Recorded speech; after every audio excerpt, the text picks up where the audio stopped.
Vivian Mobley has been called the most accomplished and successful community activist South Los Angeles has ever had.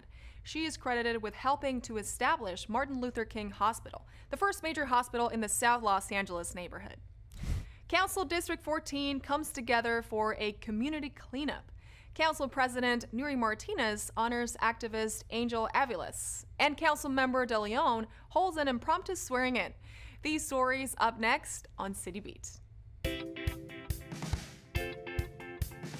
Councilmember Kevin De Leon has partnered with the Labor Council for Latin American Advancement to help with cleanup efforts in his district. Within the perimeters of this area, which is Cincinnati Street here, right in front of the Boys and Girls Club, this is a large neighborhood, Ball Heights, right here. So we're targeting our neighborhoods within an 8-block radius in this immediate area. With brooms, shovels, gloves, and trash bags, it was a very productive day. Community volunteers, LCLAA, and Councilmember De Leon came together to clean and improve public spaces that have been neglected, vandalized, or misused. This neighborhood cleanup in CD14 was more than a one-day event. It is a commitment to keeping trash and other waste, graffiti, and neighborhood decay under control. For more information on the Labor Council for Latin American Advancement, visit their website at lclaalosangeles.org. Angel Aviles is a fixture in Latin pop culture. She is an author, transformational life coach, speaker, and founder of the lifestyle brand Living Firm. Angel was recently honored with a certificate of recognition for National Mental Health Awareness Month from Council President Nuri Martinez. In 2020, Angel released the inspiring memoir entitled Too Happy to Be Sad Girl, a nod to the iconic character she portrayed in the 1993 cult classic film Mi Vida Loca. Too Happy to Be Sad Girl is a self-help book that does more than share Angel's profound journey and personal experience with depression and anxiety. Angel's book aims to empower the Latin community to develop more dialogue about health and wellness. Councilmember Kevin De Leon took great pride to swear in a new attorney at law, Felipe Garcia, for the city of Los Angeles. Felipe Garcia took the oath in a small yet intimate ceremony that is his final step to the privilege of practicing law. Councilmember De Leon recognizes that attorney at law Garcia will protect and defend all rights while providing access and a voice to those who need it the most. Being one of the barsters now newly admitted in California, I hope to bring more access to those folks who generally go underrepresented. For more information, visit councildistrict14.com.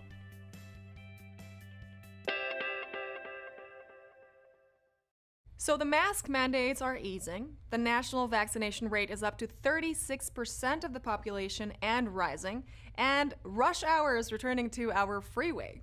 It seems like things here in LA are slowly getting back to normal, right? But when will LA's tourism industry start to see a comeback? A beautiful afternoon in the city of Los Angeles. Makes you want to kind of get out and explore. Well, there's a couple people here this afternoon that will tell you where you should go and how you can enjoy it. I'm delighted to be joined by Adam Burke and Don Liu. The outlook is really good for travel and tourism. I mean, here we are, we're excited about being out, but the pandemic really kind of shook the foundation of the entire industry, didn't it, Adam? So while certainly we're going to have a long road ahead of us, there's every reason to be optimistic about what the rest of this year is going to look like. But to your question, absolutely. If you look back to 2019, before the pandemic, travel and tourism had become the 4th largest employment sector in LA County. In fact, we had over 544,000 Angelinos who were employed in tourism-related careers. Beyond that, visitors to Los Angeles spent $26 billion in our local businesses. And even in terms of what it did for residents of LA, because guests staying in hotels pay a transient occupancy tax, a hotel tax, that contributed over $315 million to the city's general fund, supporting essential services like streets and sanitation, fire, arts and cultural programming. So if you look back at 2020, it's impossible to overstate just how devastating it was for our industry. But honestly, Maria, the thing that I find most heartbreaking about it is, in our sector, we saw job losses of 1 in 3. Oh, no. So that's about 165,000 Angelinos who were displaced during the pandemic. that is then. Now we need to kind of, as you said, look forward. What's happening when it comes to LA tourism that is giving both of you a reason to be a little bit more optimistic?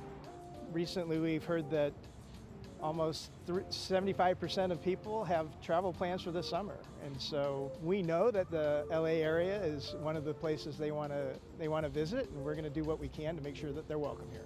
I'm creating a mythical family that lives in the Midwest somewhere that's going to come out and visit you, and you're going to get them for 4 days. Where are you taking them? The first place everyone wants to go is the beach. Right. So we'll make sure we stop at the beach. I personally love the hiking trail behind the Griffith Observatory. I would probably sneak into Koreatown, where we can get some great food. And lastly, I got to take them to my hometown within the city of LA, and that's San Pedro. All right, your turn. My turn, same question. So in the valley, I would go visit the Japanese gardens.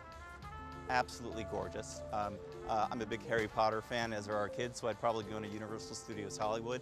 You know, you've got to go to, Venice or Hermosa or one of the beach communities. And then, I'd probably land here in downtown and take them to a Kings game at Staples. So for Angelinos who want to get out for a staycation, Yep. or for guests who want to come visit, you can go to discoverlosangeles.com/comeback, and you'll see a listing of special offers from hotels, restaurants, cultural attractions. It's time for us all to, safely get out and explore our community again. Absolutely.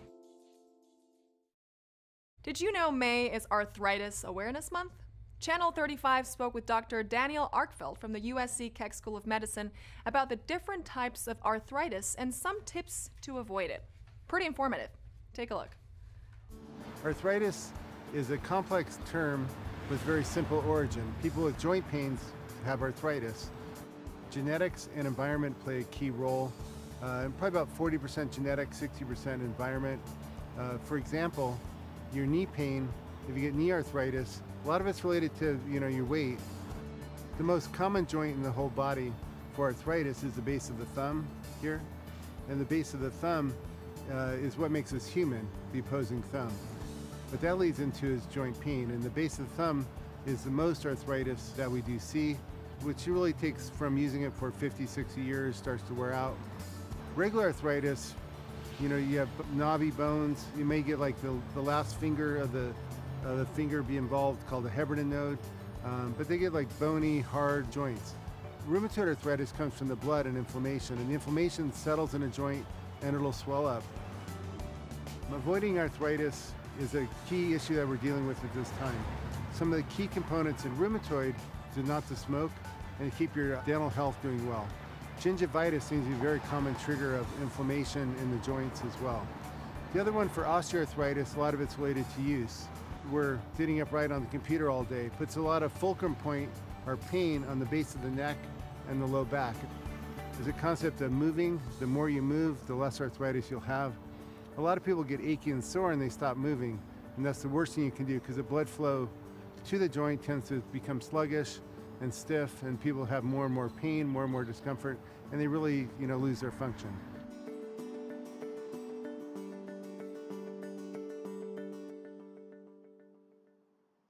It has made its way across the globe, heralding a message of efficiency, sustainability, and eco-friendly water travel.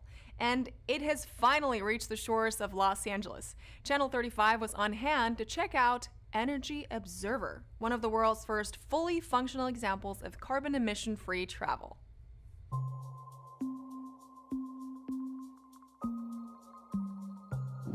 I kind of look at hydrogen as this Swiss Army knife of energy carriers. It has all of these just amazing applications, very diverse applications, and nowhere is it really better demonstrated in this boat.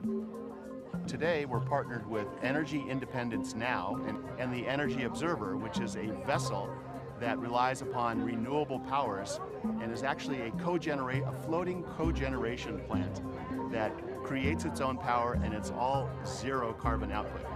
It's a fully autonomous boat that produces fresh water, renewable electricity, and hydrogen that can keep the boat running indefinitely. Este barco o bote es uno de los primeros y se está introduciendo ahorita porque estamos en una crítica situación donde tenemos que introducir este tipo de tecnología para que se use alrededor de los puertos, alrededor de los océanos y muchos lugares alrededor del mundo. It's so important to see all the different uses of hydrogen as an energy storage device because we know batteries have limitations and we need all of the solutions we can to get renewable energy into vehicles. We think so much about them in terms of cars and trucks, but now we can think about them in terms of ships and planes. So it's very important to see these early demonstration projects and very exciting to see this one. Not everybody can plug in somewhere, and so ultimately I think more Americans in particular, but people all over the world, are familiar with going into a station where there's a pump, you take the nozzle out, you put it in your car, you go get a Slurpee, 5 minutes later you have 300 more miles of range and you drive away, and that's what hydrogen provides you. Once upon a time, there was a small neighborhood market that worked with the LA Food Council to provide healthier food choices for its community. Well, that same neighborhood market, Lupita's Market, is now geared up with new energy-efficient refrigerators, compliments of the Healthy Stores Refrigeration Grant Program. Check out their new look. What a delight it is to be here in the First District in Gazelle Park right here at Lupita's Market. They are the recipients of a program where we're providing Healthy Stores refrigeration. It's a program where we obtain grant monies from the state so that we can provide small businesses, local businesses, with new energy efficient refrigeration systems that are custom for their business. Para nosotros poder despensar de refrigeradores que son demasiado caros. So, para nosotros esta oportunidad fue buena. Una, porque nos ayudó para pagar menos en la electricidad. Otras, porque es algo limpio, más higiénico, nos ahorró mucho dinero. En esta pandemia ayudando a los pequeños negocios que son más necesitados, porque si tú caminas acá hoy, tú no vas a ver donde hay tienditas aquí que tienen cosas aquí frescas. Y esto es bueno para la salud de la comunidad. Y por eso estamos aquí. ¿Se me entiende? Porque nos vamos a ayudar nosotros como vamos a poder ayudar a la comunidad. Nos vamos a mantener la verdura más fresca y luego va a ser algo más limpio y más natural para nosotros. We currently have done about 22 stores throughout the county. By next year, we're hoping to reach 80 and to go beyond that for a lot of the small businesses.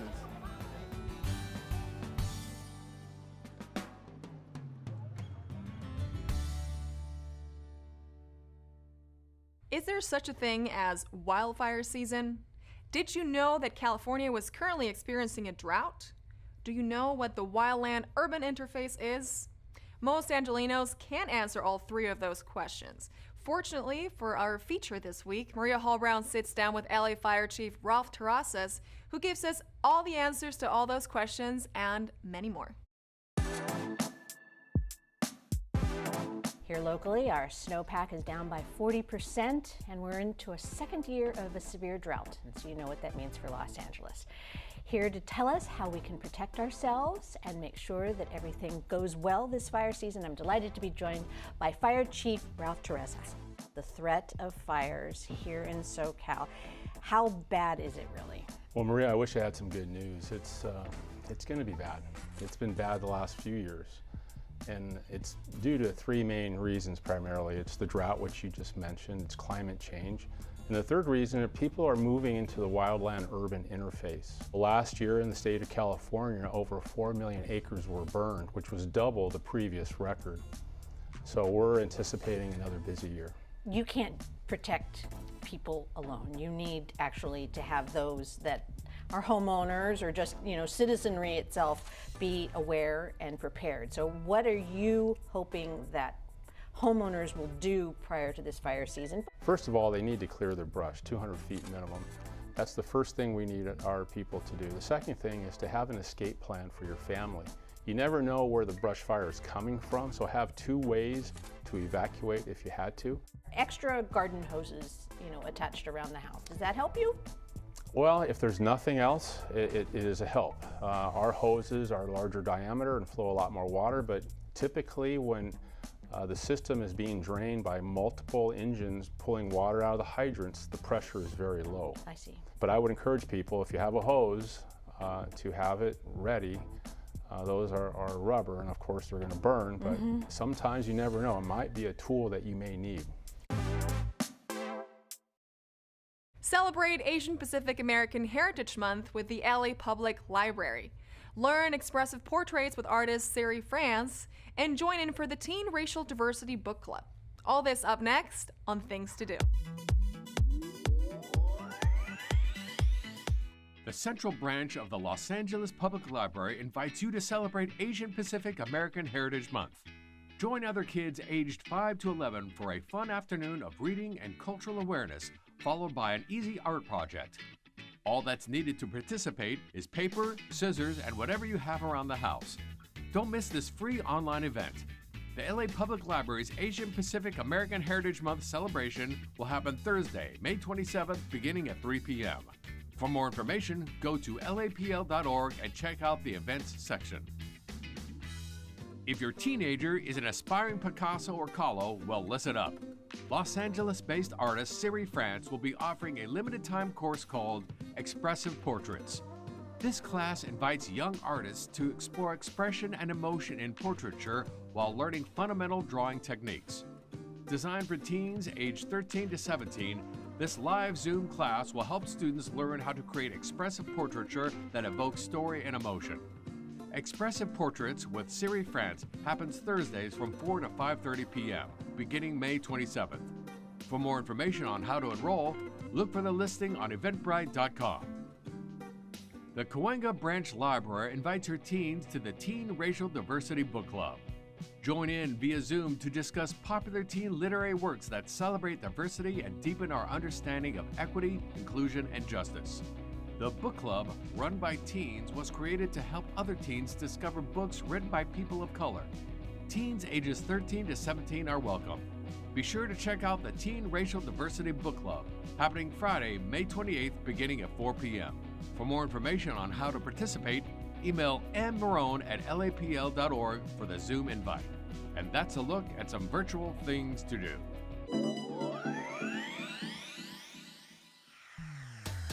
That's it for this edition. I'm Natalia Bilbao, and from all of us here at LA This Week, thank you so much for joining us. A reminder that you can catch us online at lacitywiew.org, and we're also on Facebook, Twitter, and YouTube. See you next time for more LA This Week.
26. I'm Nori Martinez, the President of the City Council.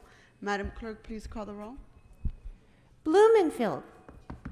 Blumenfield present. Bonin. Bonin present. Buscaino. Morning here. Cedillo. Rise and shine. De Leon. Here. Harris Dawson. Present. Koretz. Here. Krikorian. Here. Lee. Martinez. Present. O'Farrell. Present. Price. Rahman. Here. Ridley Thomas. Here. Rodriguez. Here. 13 members and a quorum, Madam President. First order of business. Approval of the May 25th, 2021 minutes. Ms. Robbins moves and Mr. Lee seconds. Next.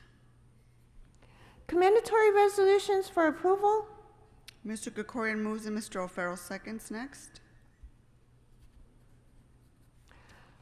Madam President, would council like all items to go forthwith today? Without objection, that will be the order. Madam President, there are requests to continue item 26 to June 1st, 2021, and to hold item 31 on the desk. Without objection, that will be the order. What's next? Items 1 through 27 are items which public hearings have been held. For item 16, community impact statements have recently been submitted by the Mar Vista Community Council as well as the West LA Neighborhood Council. Items 28 through 34 are items for which public hearings have not been held. For item 28, the annual budget resolution for fiscal year 2021-22 has been submitted and is now online under Council File 21-0600. For item 31, the recommendation is to include in the city's 21-22 federal legislative program, not state. 10 votes are required. Without objection, those items are now before us. Members, do you wish to call any of these items special? Mr. Bonin? Thank you, Madam President. On item 16, I'd like to call that special for comments and for a technical amendment, which I'm happy to read right now if you'd like. Yes, please, go ahead. On the technical amendment would be to add the word temporary to the the fourth, fifth, and sixth moving clauses to indicate that every intervention is temporary. Okay, is there a second? Second. Second by Mr. Koretz. Any others, Mr. Bonin? That'll be all. Thank you. Mr. Koretz? Thank you, Madam President. I would like to call items 26 and 34 special, 26 for a technical amendment, 34 for an amendment and comments. Okay, you want to go ahead and read your technical amendment for item 26?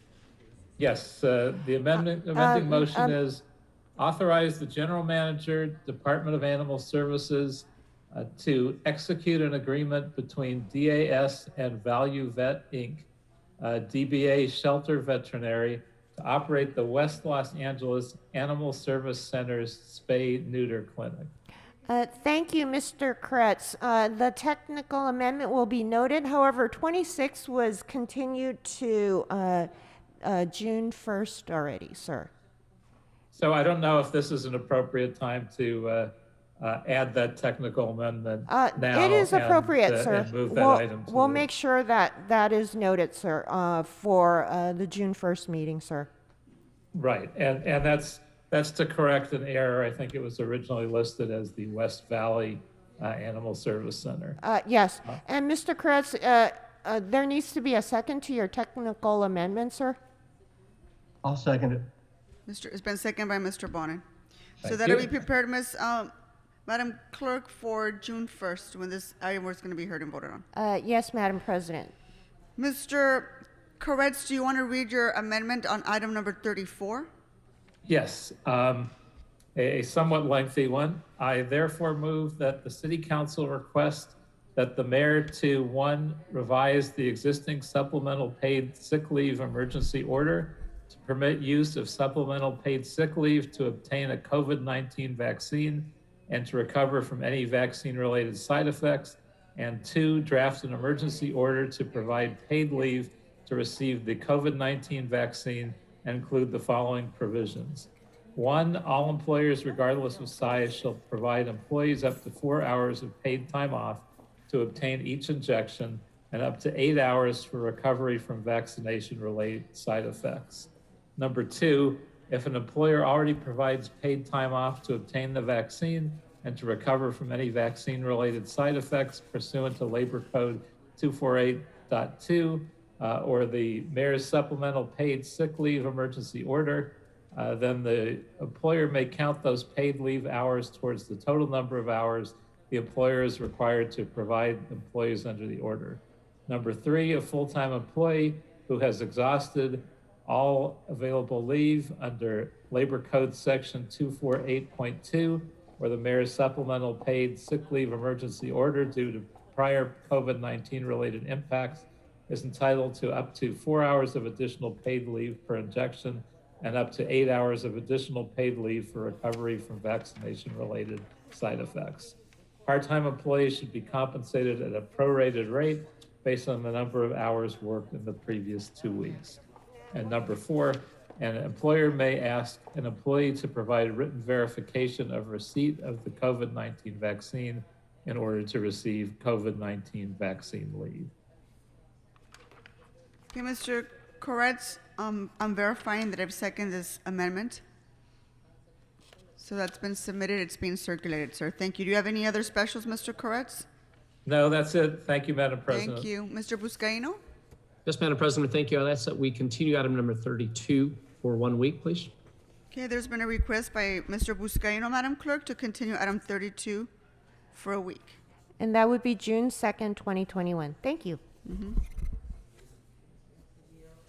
Okay, Mr. Cedillo? I'm sorry, Mr. De Leon.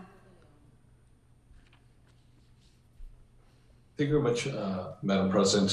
File item number 13. I'd like to continue that file item until June 8th. Madam Clerk, there's been a request by Mr. De Leon to continue item 13 till June 8th. Any other items, Mr. De Leon? That'll be it. Thank you very much. Mr. Cedillo? Item 7, please, for comments. Okay, members, are there any other specials? Okay, seeing none, Madam Clerk, which are the items available for us to vote on? That would be items 1 through 6, 8 through 12, 14, 15, 17 through 25, and 27. Okay, let's go ahead and prepare to vote on that item. Mr. Cedillo, you have your hand up. Do you have a question? That was from our efforts. Previous? Okay, thank you. Apologize for that. Madam Clerk, go ahead and call the roll. Blumenfield. Blumenfield, aye. Bonin. Bonin, aye. Buscaino. Aye. Cedillo. Leo, aye. De Leon. Harris Dawson. Yes. Koretz. Aye. Krikorin. Aye. Lee. Martinez. Aye. O'Farrell. Aye. Price. Rahman. Yes. Ridley Thomas. Aye. Rodriguez. Aye. That would be 13 ayes. These items are adopted forthwith. Okay, let's go ahead and move into public comment.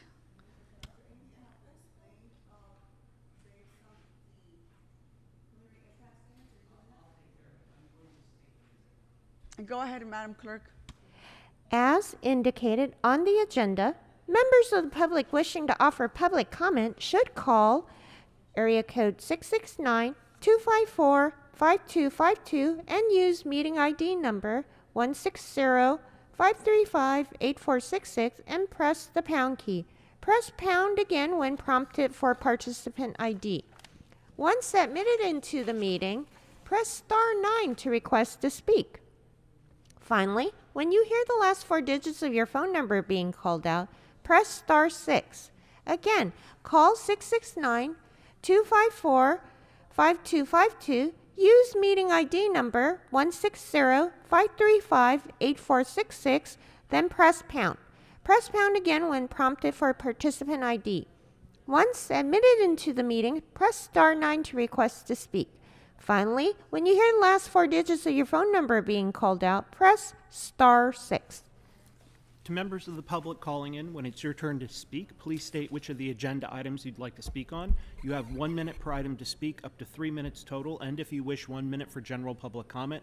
Please speak on the items before providing general public comment. We'll tell you when your time's up.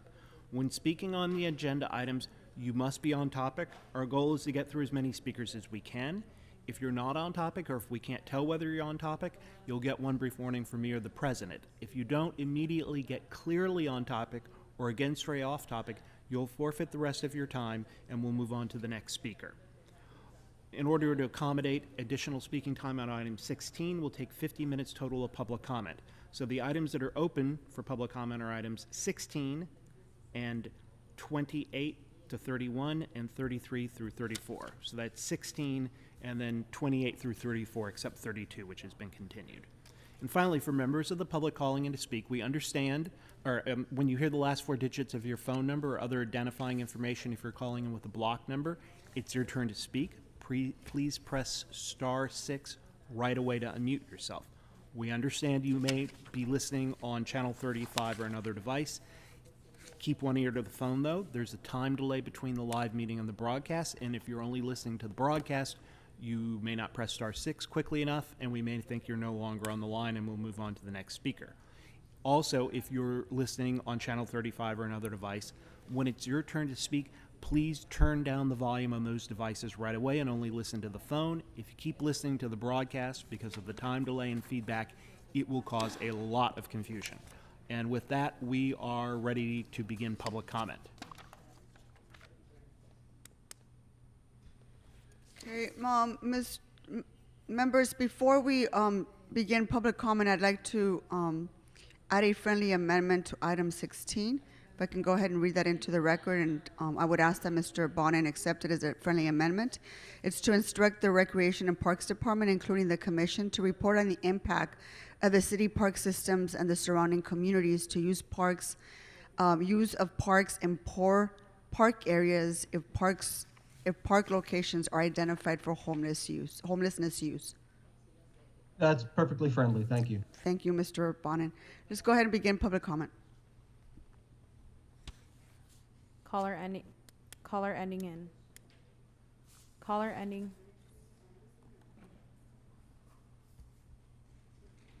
Caller ending in 1148. Press star 6 to unmute. Caller ending in 1148. Press star 6 to unmute. Please state your name and the items you'd like to speak on. I'd like to speak on all available items, please, and general public comment, please. So you have 3 minutes for items 16 and then 28 through 34, except 32, followed by 1 minute for general public comment. Please begin, speaker. 16, okay, thank you. Yes. Okay, thank you. Good morning. City Council rules. The council shall not discuss or take action relative to any general public comment. Those are the rules. Okay, let's get that established. That's part of the Brown Act. Number 16, this sounds good to me. It sure beats giving away millions of dollars in public property to developers just like you did yesterday to Dawson, and you do regularly with De Leon Huizar, regularly. That's why Judge Carter wants to put an end to the property giveaway. So can we get back on the I item called in squarely? yesterday, don't put them here, don't put them there. Hey, they're people. They belong on public property, but they belong in houses. Tiny houses, fine, but they belong in houses. This is what you should have been doing all along, instead of ripping the people off the HHH funds, building houses. Just the last week, $139 million just for a few units, $600,000 a unit. Total thievery. The annual budget, not good enough, probably never will be. Bruce Cayeno would give $6 billion to the LAPD if he had the chance. We should redirect these funds. We are in a failed state of incarceration. Number 30, temporary suspend employee parking for 6 months. Sounds good. Number 31, former Foster Care Youth Act. Great, yes. We should be rehauling, of course, the foster system. The American foster system is just another system of Black oppression. Over 80% of the people going through the prison industrial complex of modern slavery have been victims of the foster care system. 80%. 50%, over 50% become homeless within 18 months of being extracted from the system. Ridley, sitting there, has been on the board of supervisors. What's he done all that time? They're the ones under control of the foster system. Nothing. Pimping the Black community. Incarceration, slavery, homelessness, drought, climate change, lack of jobs, lack of resources. These are creating we have a failed state. You can go into your general if you wish, Speaker. Yes, sir. Thank you. Yesterday, I was cut off by a lawless guy who said we have rules by which all of us are obliged to govern ourselves. And you won't even govern yourselves properly with the city council rules. The rules are you shall not discuss any general public comment, anything I have to, or anybody else has to say. But Martinez, you have no leadership skills. You do this regularly. Farrell, you let him talk yesterday over a caller. You let Bruce Cayeno talk. Of course, you finally cut off Ridley. And how many times do we have to listen to Bruce Cayeno tear up when one of his relatives passed, not slighting them at all glory and honor to them according to their deeds, but his cousin, Miss Nona, his coach. We have to sit here and tear up, and you want to tell the public they're not on. Thank you, Speaker. Your next speaker. Caller ending in 5733, press star 6 to unmute.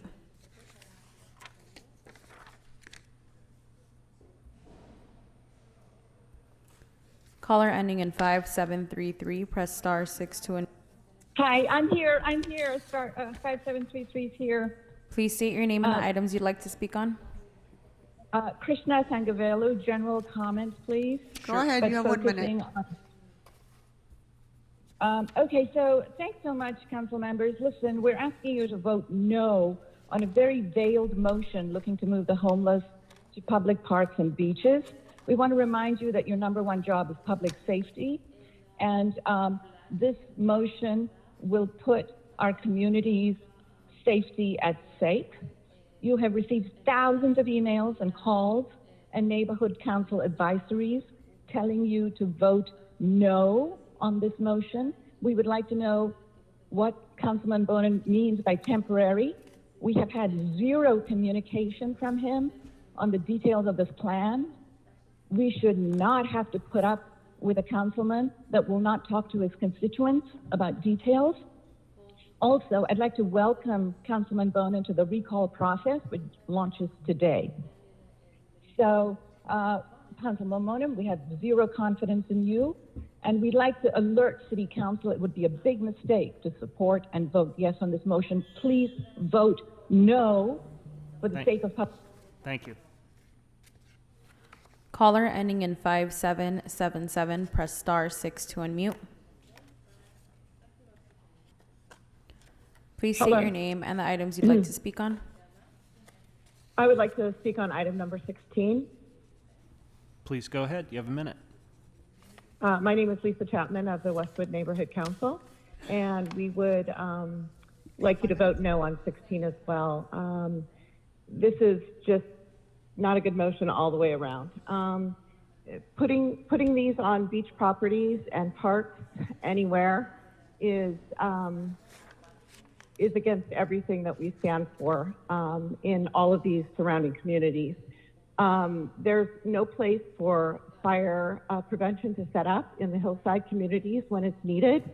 Those are staged in the Will Rogers and beach property areas. We also, this is for the public use. All of the beach properties, all of the park properties are for public use. There are other opportunities to put homeless in other areas. There's unrestricted land by LAX. I'm not sure why none of the council members are supporting using this.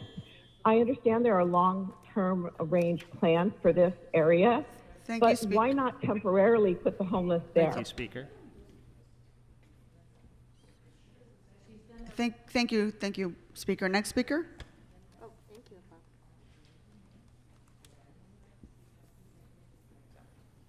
Caller ending in 9175, press star 6 to unmute.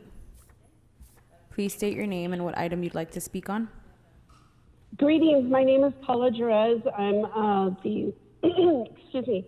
Respectfully, I would request to speak on item 16 as a city elected official to the Neighborhood Council of Westchester Playa, and as their president, I would request 5 minutes.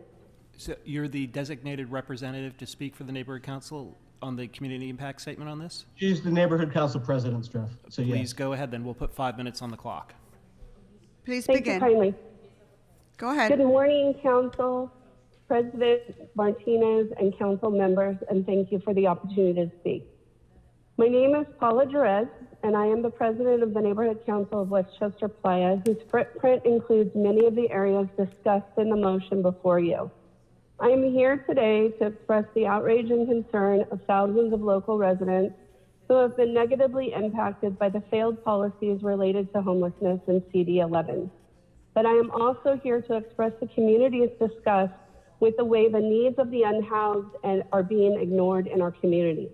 First, let me say that our Neighborhood Council has supported Councilman Bonin's safe parking program not once, but twice. We also voted to support the exploration of a limited camping zone within Westchester Park that includes access to restrooms, showers, and security.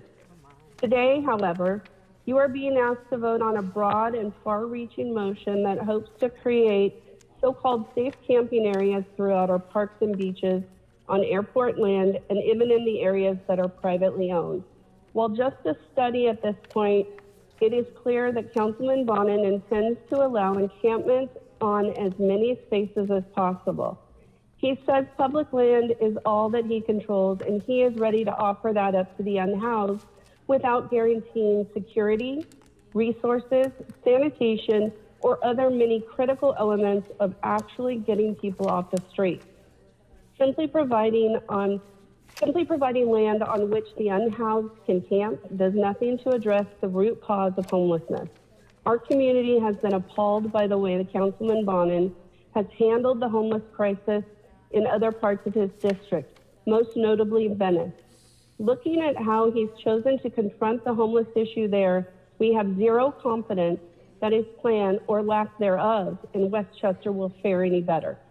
Furthermore, more than 1,000 people have reached out to the Neighborhood Council to express their concerns about safety of children in the park, the loss of access to park and beach space in the community, that is parked for, the disenfranchisement of the seniors who used to come to the senior center but no longer feel safe enough to do so, the increasing instances of crime, public nudity, and human excrement on the urination in the park, the environmental and health issues associated with expanding encampments, the visual blight, and more. Residents and business owners in our community are desperate to save our community from the fate that has fallen Venice, where violence is a commonplace. Parents are afraid to let their children walk to go to school or to go to the beach in the area that used to be the envy of the entire nation. Councilman Bonin promised that area around the bridge housing project in Venice would be well maintained, and then it would be a project that would serve as a magnet for more, would not serve as a magnet for more encampments. But the opposite is true. Venice residents have come to the neighborhood council meetings begging us not to allow our community what has already happened to theirs. They implore us not to believe in Councilman Bonin when he says that the city can keep the area around these new zones for the unhoused and clean, because those promises certainly have gone unfulfilled in Venice. We don't believe him. We have seen what he has done, or rather what he has not done already. While no one deserves to live on the street, it is also true that no one deserves to live in fear of their life when walking to their car. No one deserves to step in human feces walking along the beach.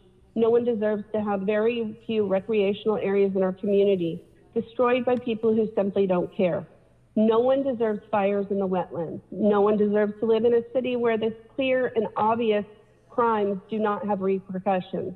No one deserves to have their children exposed to blatant drug use and nudity while walking to school. But what is truly concerning is how this proposal and Councilman Bonin's current policies related to the unhoused ignore the welfare of the unhoused themselves, especially as a result of the pandemic. The unhoused population is growing now, more than ever, filled with people who don't want to be on the streets. Many are women and many are single mothers and children. I shudder to think that these families would fare in the midst of unregulated safe camping areas Councilman Bonin hopes to spread across Westchester Park or Dockweiler Beach. It is not hard to imagine these folks being the victims of sexual or physical abuse, theft, and worse. And while Councilman Bonin has often talked about the need for security, resources, services among the unhoused, we have yet to see that done by him and the city and other parts of his district where encampments continue to grow. Rather than spending his time promulgating the expansion of the failed policy he used to ruin Venice, he and all of you should be pushing the county, state, and federal government Your to time is provide up. more housing. You've been allowed 5 minutes. Thank you so much. Next speaker. Caller ending in 7833, press star 6 to unmute. Please state your name and the items you'd like to speak on. Hi, my name is Giancarlo Rubio with the Valley Industry and Commerce Association, and I'd like to speak on item number 34. You have a minute. Please begin. Hi, hello everyone. My name is Giancarlo Rubio with the Valley Industry and Commerce Association, and we'd like to express our opposition to the emergency order regarding supplemental paid sick leave, which would cause an undue burden on employers in the city of Los Angeles. While businesses want employees vaccinated so that we can economically move forward, we have strong concerns regarding this motion. There must be a reasonable cap, and the motion must offset the time that employers have already granted for vaccine recovery and must not supersede state law, which already provides time off.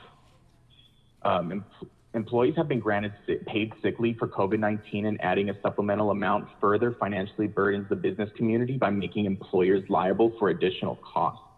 This will be especially difficult for employers who have been negatively affected due to the pandemic. The additional paid sick leave requirements on top of the newly enacted Emergency Family and Medical Leave Expansion Act and the Emergency Paid Sick Leave Act without documentation of need would severely impede our... Thank you, Speaker.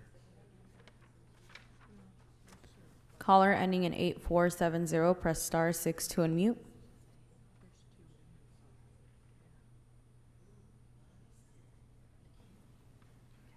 Caller ending in 8470, press star 6 to unmute.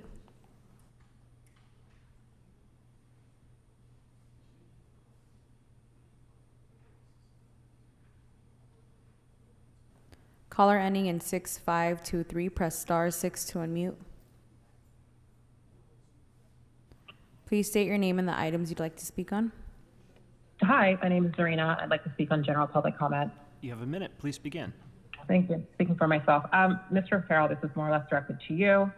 Your field deputy joined the Echo Park NC meeting last night for the first time nearly all year, after going missing for months during a crisis period that impacted nearly every person in this neighborhood, to gloat about the park's reopening today. Here's what we got. We got mass camera surveillance and security, but no clarity on budgets for it or who was monitoring it.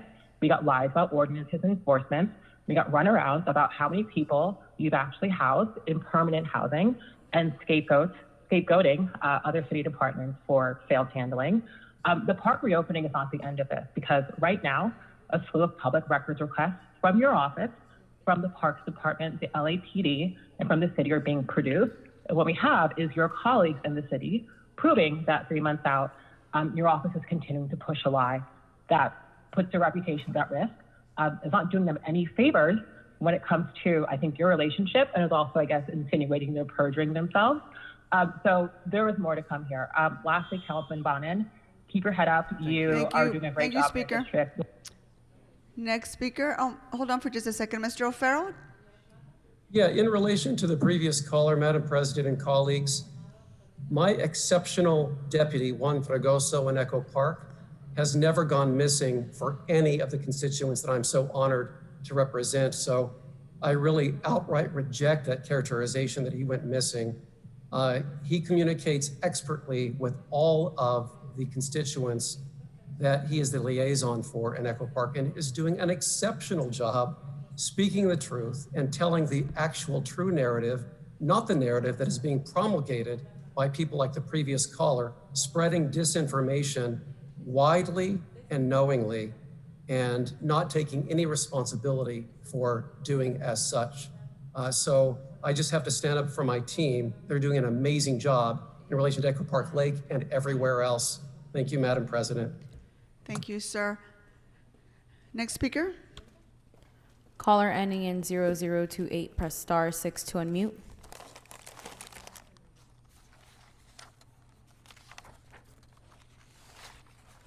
Caller ending in 0028, press star 6 to unmute.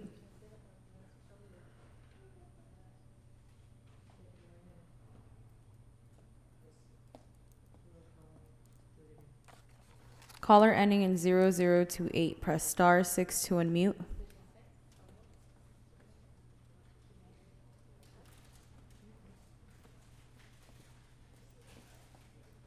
Caller ending in 3047, press star 6 to unmute. Please state your name and the items you'd like to speak on. Jessica Rogers, President of the Pacific Palisades Residents Association, item number 16. Please go ahead. Please vote no on motion 21-03650, amend, remove beaches and parks. Tiny homes scattered around beaches and parks without real structured mental health programs is nothing more than delay an opportunity for healing, and essentially perpetuates the cycle of homelessness. Homelessness on the streets is for the most part a symptom of mental wellness. The large majority of those who are experiencing homelessness on the street suffer from devastating trauma. The Department of Mental Health Director Jonathan Sharon says we need to build residential treatment facilities for the severely mentally ill. Reverend Bale says we need to create a recovery movement. The only way to solve the homeless issue is to have mental health services. Reverend Bale is currently looking at creating a recovery town. I really hope he's successful. Let's focus on the real issue, please. Thank you. Thank you, Speaker. Next speaker. Caller ending in 8919, press star 6 to unmute. Please state your name and the items you'd like to speak on. Hi, this is Wayne McFadden. I'd like to speak on item 16 in general public comment. You have a minute for each. Please begin. Yeah, cool. So for 16, I just want to uplift a previous caller, Bond, and keep your head up. You're doing great work. I think it's kind of funny how these people are calling in and saying this is going to be the end of the world when it's a feasibility report. They clearly don't want solutions if they aren't even willing to hear the feasibility of such options. We should be exploring all options. I agree safe camping sites are not the end-all be-all. They need to be a transition to supportive housing. But these people outright rejecting even thinking about it are operating in bad faith. Don't listen to them. They just want to keep their million-dollar mansions free of seeing poverty. That's all they want. They're not serious people. Let's move on to general public comment. Mitch, how are you doing? Great. First of all, I just want to say I think it's ridiculous how much time you're giving Mitch to basically take up public comment to spew his bullshit. We have a statement from a commander under oath saying that Councilmember O'Farrell reached out to them to help with the Echo Park sweep. That's under oath. So basically, Mitch O'Farrell, you're saying this LAPD commander is perjuring himself. But beyond that, it's ridiculous. You lied at every step of the process. We just learned today you're keeping the fence up. This is such a blatant attempt to keep the public space not for the public, to keep it for the wealthy few, and discriminate against the homeless. And the fact that you're basically flailing and desperately saying that you're doing any of this in good faith, you're not. I mean, cameras, fences, it's bullshit, and we all see through it. We all know what you're doing, so please do us a favor and... Next speaker. Caller ending in 0605, press star 6 to unmute.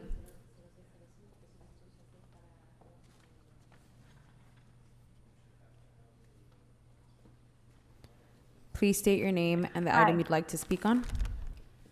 This is Robin Greenberg, President of the Bel Air Beverly Crest Neighborhood Council and Secretary of RAC, which is the 14 neighborhood and community councils on the west side of Los Angeles, located in Council Districts 5 and 11 and portions of Council Districts 4 and 10. I have a CIS from the Bel Air Beverly Crest Neighborhood Council that was done on April 28th, stating that we oppose using the beaches, beach parking lots, we'll set the clock for you and at 5 public minutes. parks for housing of the unhoused. For the RAC, which is the West Side Regional Alliance of Councils, this motion to oppose using the beaches, beach parking lots, and public parks for housing of the unhoused was passed by a majority of the RAC's attendees. We believe that the beaches are for everyone, are every citizen, regardless of where they work and live, and we do not want the beaches to be used for other than the use of everyone in our city and county and state to go to the beach, to enjoy the beauty of the beach in safety and quiet, and not to have to worry about perhaps stepping on a needle at the same time. We thank you very much for the work that you have put into this. We want you to know that the neighborhood councils mostly impacted by this, Mar Vista and Westchester, Playa del Rey, oppose this motion, and we all support each other in standing up for what we think is the best for all of the citizens of our area. Thank you very much. Thank you, Speaker.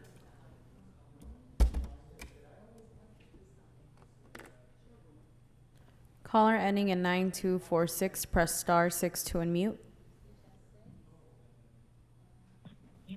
Please identify yourself.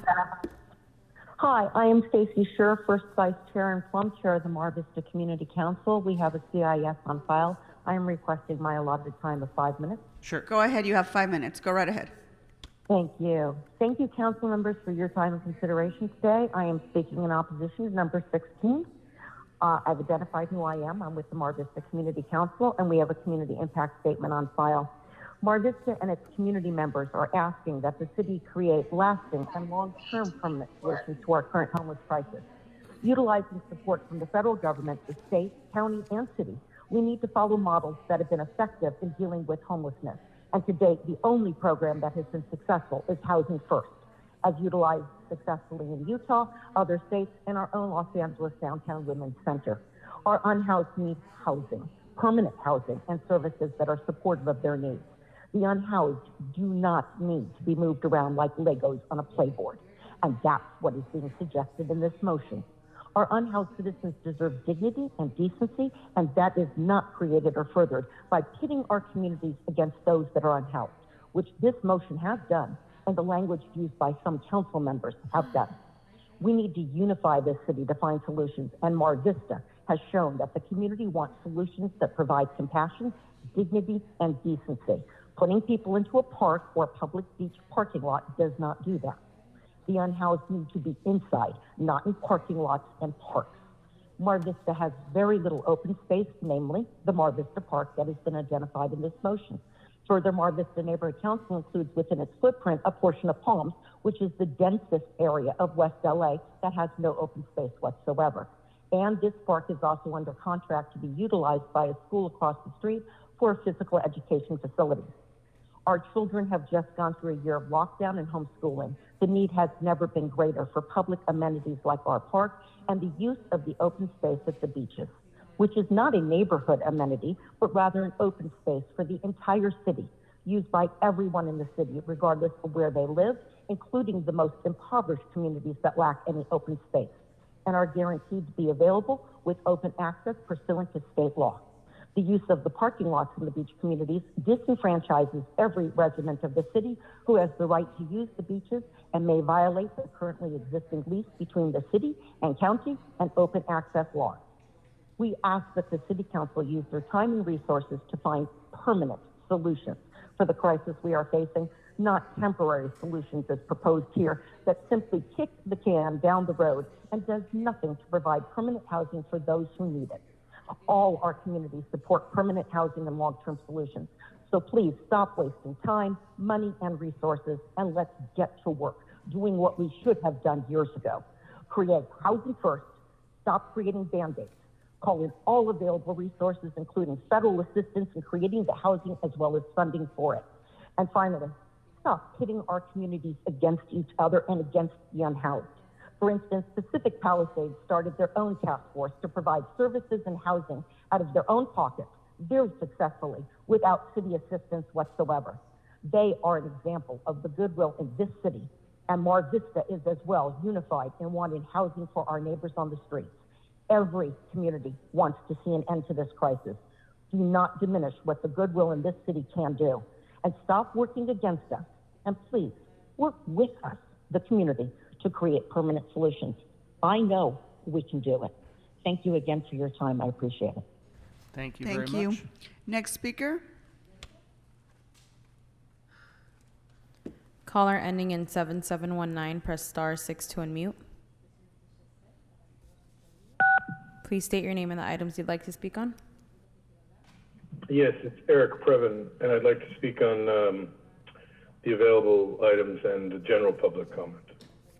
Have 3 minutes for items Including 16 and then 28 through 34, less 32, followed by a minute for general. Please begin. Right. Well, item 16 is a very complicated, difficult story because, of course, the articulate speakers have come out on both sides from the public. They've been a bit blunted by the weird system that this group has been engaged in, but it's very clear that, you know, coastal access is precious because there's so little coast compared to the overall landmass in our city and county. So it's always been clear that the public is allowed to go to the coast, including folks who don't have homes to go to inland. But the idea of setting up places right there is fraught, as we all know. And I think the way that Venice has been handled over the years has not inspired confidence, I think. So I don't know. I mean, I tend to land on dignity and empathy. And where the hell is Mr. Ridley Thomas, by the way? Unbelievable for him not to show. But in this case, I think we have to, find some places where people can be safe and get what they need. One good start Professor Krikorian, would be to stick a restroom in the frickin' metro. I mean, for God's sakes. But anyway, I do credit Bonin for trying, despite his wiring up of the entire city for hostile parking citations and smart boots applied by shift back Englanders. on to an agenda item, Mr. Previn? Yeah, no, I was talking about number 16, but I'm happy to. No, you weren't. Go ahead. Poke Let's over get back to the items. Poke over to 34. I appreciate the VICA guy coming down, sticking his little neck out, and saying that it is excessive to make businesses cover 4 hours of labor to go get a vaccine. It does seem like, the civic-minded would find a way, but they should not have to, be penalized financially, certainly. I just think that this is an example of, where the city intervenes in a way that's completely unnecessary, causes difficulty, like with I'm not sure about the hero pay for the supermarket workers, because they, of course, did deserve to be paid, but I thought were quite well paid. And when you tell businesses how to behave, and your own behavior is so profligate and incompetent, it does raise questions.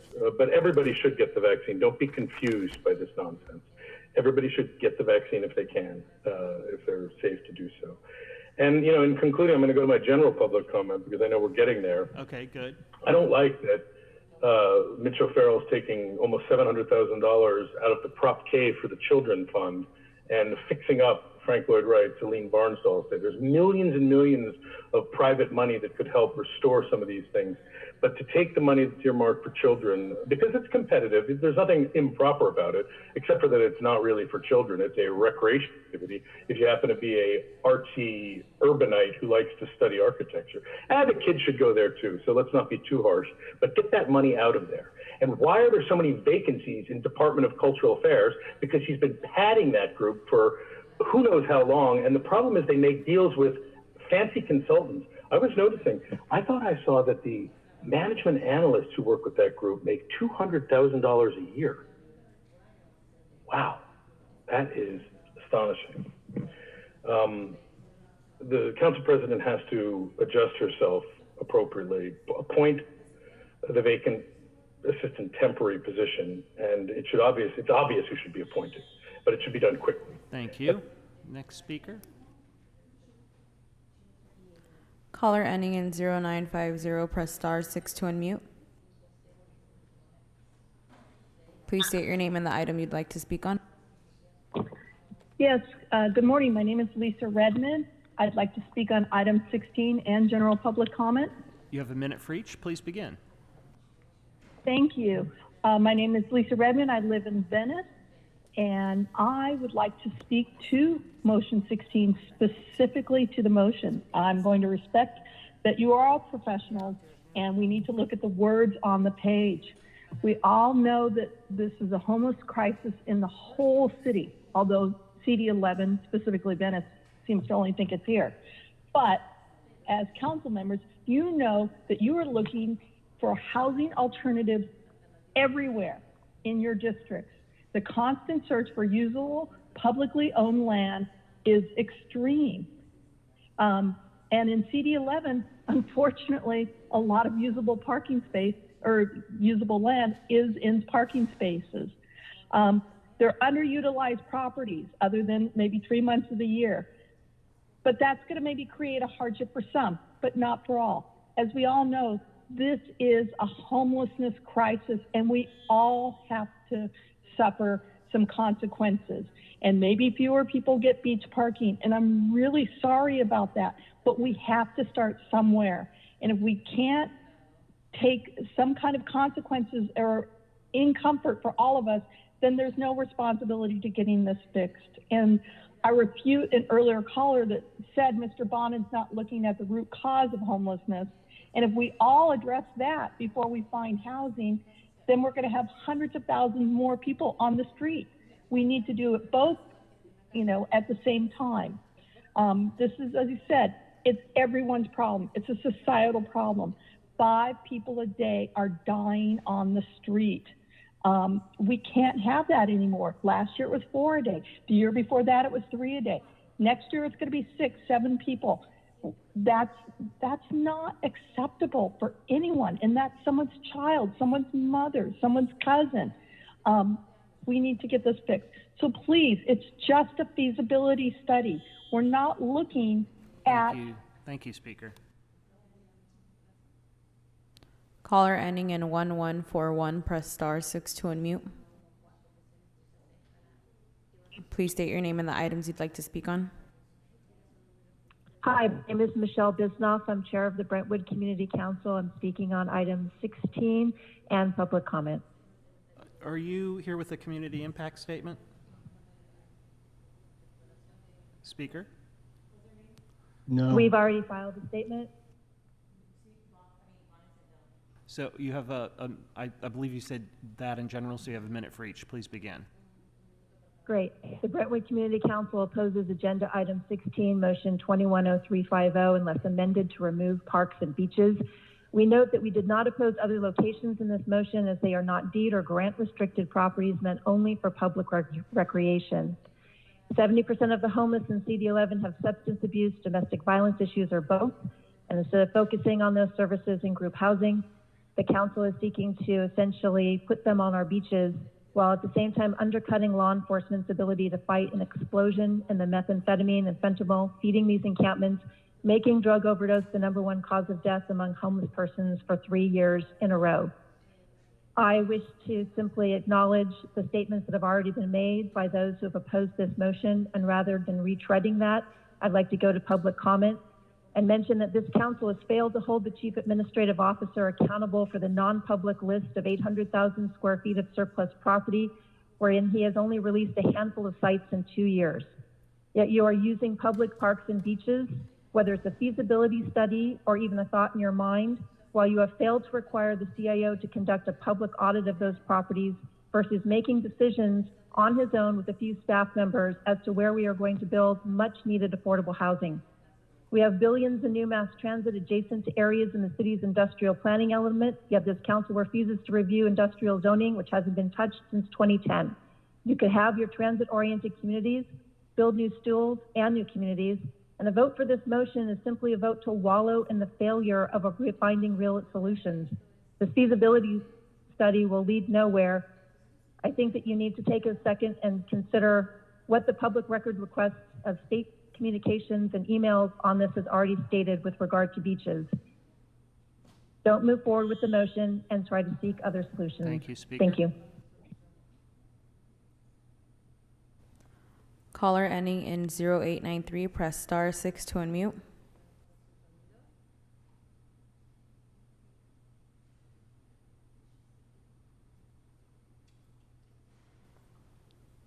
Caller ending in 0893, press star 6 to unmute.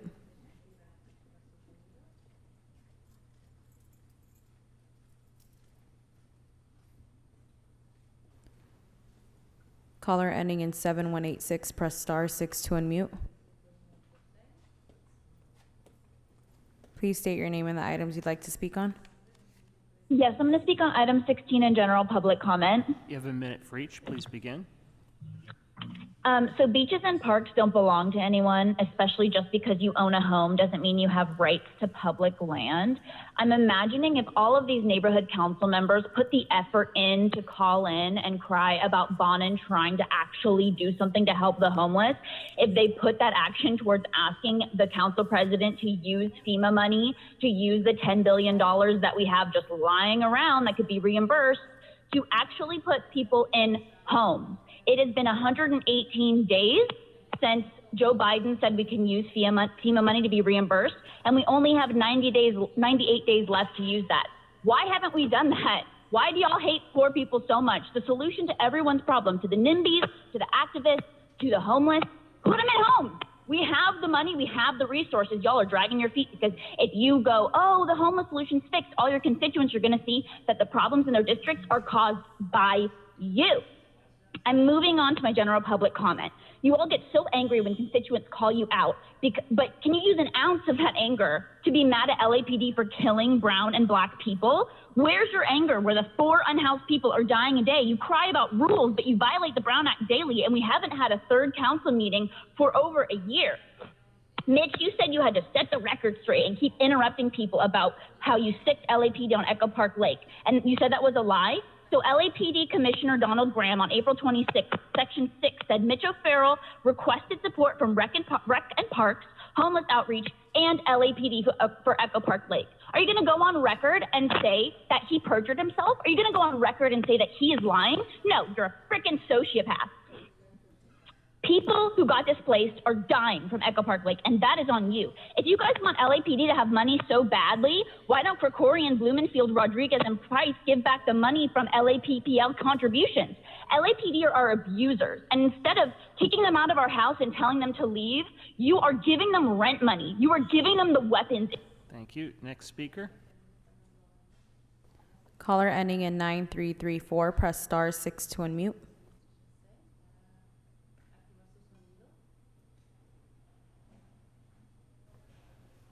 Caller ending in 9334, please state your name and the items you'd like to speak on. Hi, Denise Woods is my name, and I just have a general public comment. Mark Ritchie Thomas yesterday was offended when someone called him the black pimp of the community. I won't go as far as to say that, but Councilman Thompson, we need Leimert Park back open. We need those vendors to have the farmers market vendors to get their long-term permits. And then you guys, we just got rid of Herb with the things that he does. Then you guys turn around and we got Marquise. The Ralph store is closed now, Councilman Dawson. Those people over there have nowhere to go to shop now. But there is proof almost, we're not sure yet, that you've been doing some type of maneuvering with the real estate developer of that shopping center. And at the end of the day, we're still in the food desert. District 8 is still nasty. It's trash everywhere. What are you guys doing there? Well, I just want to know, what are you guys doing? That's all I have to say. Thank you, Speaker. Next speaker.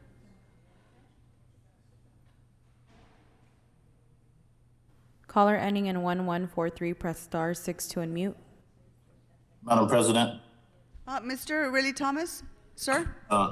Just a point of personal privilege to respond by indicating that Leimert Park Plaza will be opened on June the 19th, Juneteenth, a grand celebration, free to the public. And so the caller may wish to know that and show up.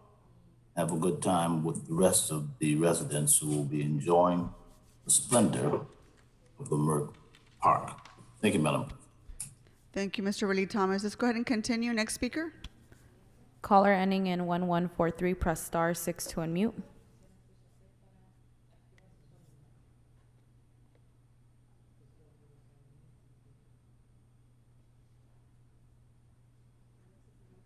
Caller ending in 1143, please state your name and the items you'd like to speak on. Hi, my name is Faith Myra, and I'd like to speak on item number 16. Go ahead. I am a small business owner and a resident in Mar Vista, and I support this motion for a feasibility study. I want us to look into all the solutions that we can, though I don't think it goes far enough. And I agree with some of the other callers that a true housing first model needs to be implemented in the city of Los Angeles. But in the meantime, I've been working with a lot of our unhoused residents in the park, all over in encampments in Mar Vista, and they need services. They need a shower. I have a shower when I go home. They need trash cans. I have trash cans when I go home. It is making it so difficult and adding layers of complexity to their lives right now. So I really would like to see us looking into these options. We may very well find out that these parks aren't viable solutions, but we need to look into all of this. I don't want people living in our parks. I don't, and I don't want my neighbors to feel unsafe, but we're all in this together, and we need to look at solutions. It's not just... Thank you, Speaker. Caller ending in 7301, press star 6 to unmute.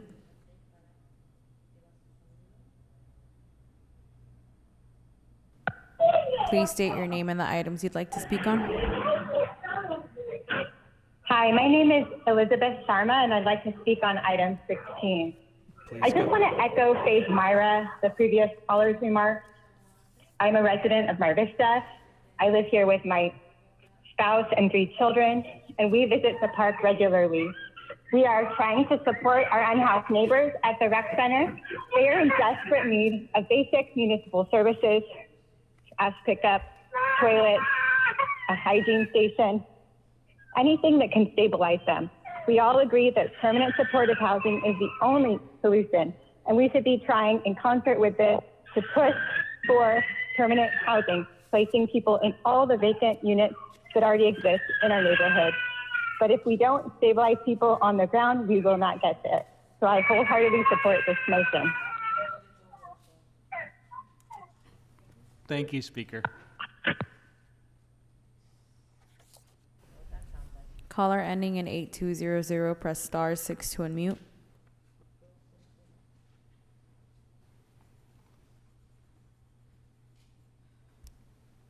Caller ending in 8200, press star 6 to unmute.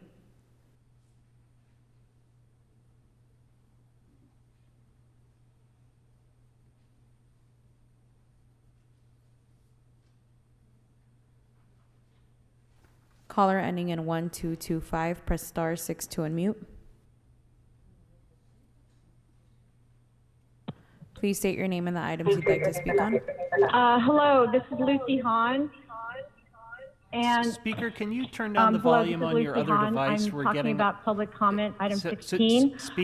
Speaker, can you turn down the volume on your other device? We're getting a lot of feedback. Yeah, thank you, I did. Okay. Can you hear me now? Yes, so please begin. Okay, great. Thank you very much. Public comment on item 16. Dear Councilman and Council President Martinez, thank you for allowing public comment. I'm also going to be speaking on general comments, item 16 and general comments. I've been a Plight Array resident for over 20 years. This motion will decrease access to Dockweiler Beach and seems to target and discriminate against low-income people of color. Many families who frequent Dockweiler Beach come from the southern LA region and oftentimes are large low-income communities made up of persons of color. Council districts 8, 9, and 15 are most affected. Residents drive on the 105 freeway to their nearest beach, which is Dockweiler. This proposal would reduce accessibility to Dockweiler Beach by eliminating 400 parking spots, affecting literally thousands of people daily. In 2017, Councilman Bonnen's road diet reduced accessibility to Dockweiler Beach by eliminating 400 parking spots. Please do not allow his efforts to again prevent beach access to this marginalized segment of our community. There are many underutilized city properties that should be considered. Speaker, are you there? I think your call dropped. Yeah, so if you call back, we'll let you get your general public comment. Otherwise, we'll move on. Caller ending in 7964, press star 6 to unmute. Please state your name and the items you'd like to speak on. My name is Gina Viola, and I'd like to speak on item 16 in general public comment, please. Please begin. So the tragedy of item 16 is that this council has criminalized the houseless in our city for so long that folks don't even see people who live on the streets as humans. Humans that are due the same dignity and rights that the rest of us are. And they don't see this because of things that you have done year after year to try and address this situation by using the LAPD, the Sheriff's Department, and other local law enforcement agencies to deal with this. Criminalization of them has dehumanized them.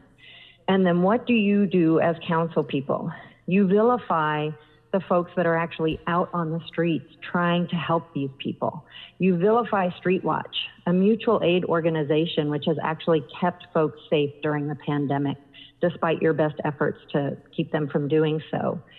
Mitch O'Farrell, you interrupt public comment to talk about how great your staff is. Your deputy, Sean, is out in the Hollywood Street Watch, or in the Hollywood sweep zone right now, today, this moment, with no mask on at all, talking to people he doesn't know. So, you know, you can talk all day long about that. Moving on to my general public comment. How is it that you as a council can rely on a department that hasn't taken the pandemic that you all say is the biggest catastrophe of our time to be our safety protectors? Half, Half of the LAPD refuses to get vaccinated, despite COVID being the biggest cause of death for the LAPD. If they don't respect the severity of the pandemic that has forced you to cancel 1/3 of your meetings for more than a year now, how can you continue to fund them?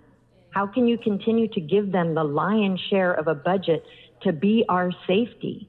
They are anything but. The biggest threat to safety out there is law enforcement. And you all know this, yet you continue year after year to increase. That concludes public comment for today's meeting. Members, just go ahead and vote on the following items. Items 28 through 30 and item 33. Madam Clerk, please call the roll. Blumenfield. Blumenfield, aye. Bonin. Bonin, aye. Buscaino. Aye. Cedillo. Aye. De Leon, aye. Yes. Thank you, Councilmember Cedillo and De Leon. Councilmember Harris Dawson? Yes. Koretz? Aye. Krikorian? Aye. Lee?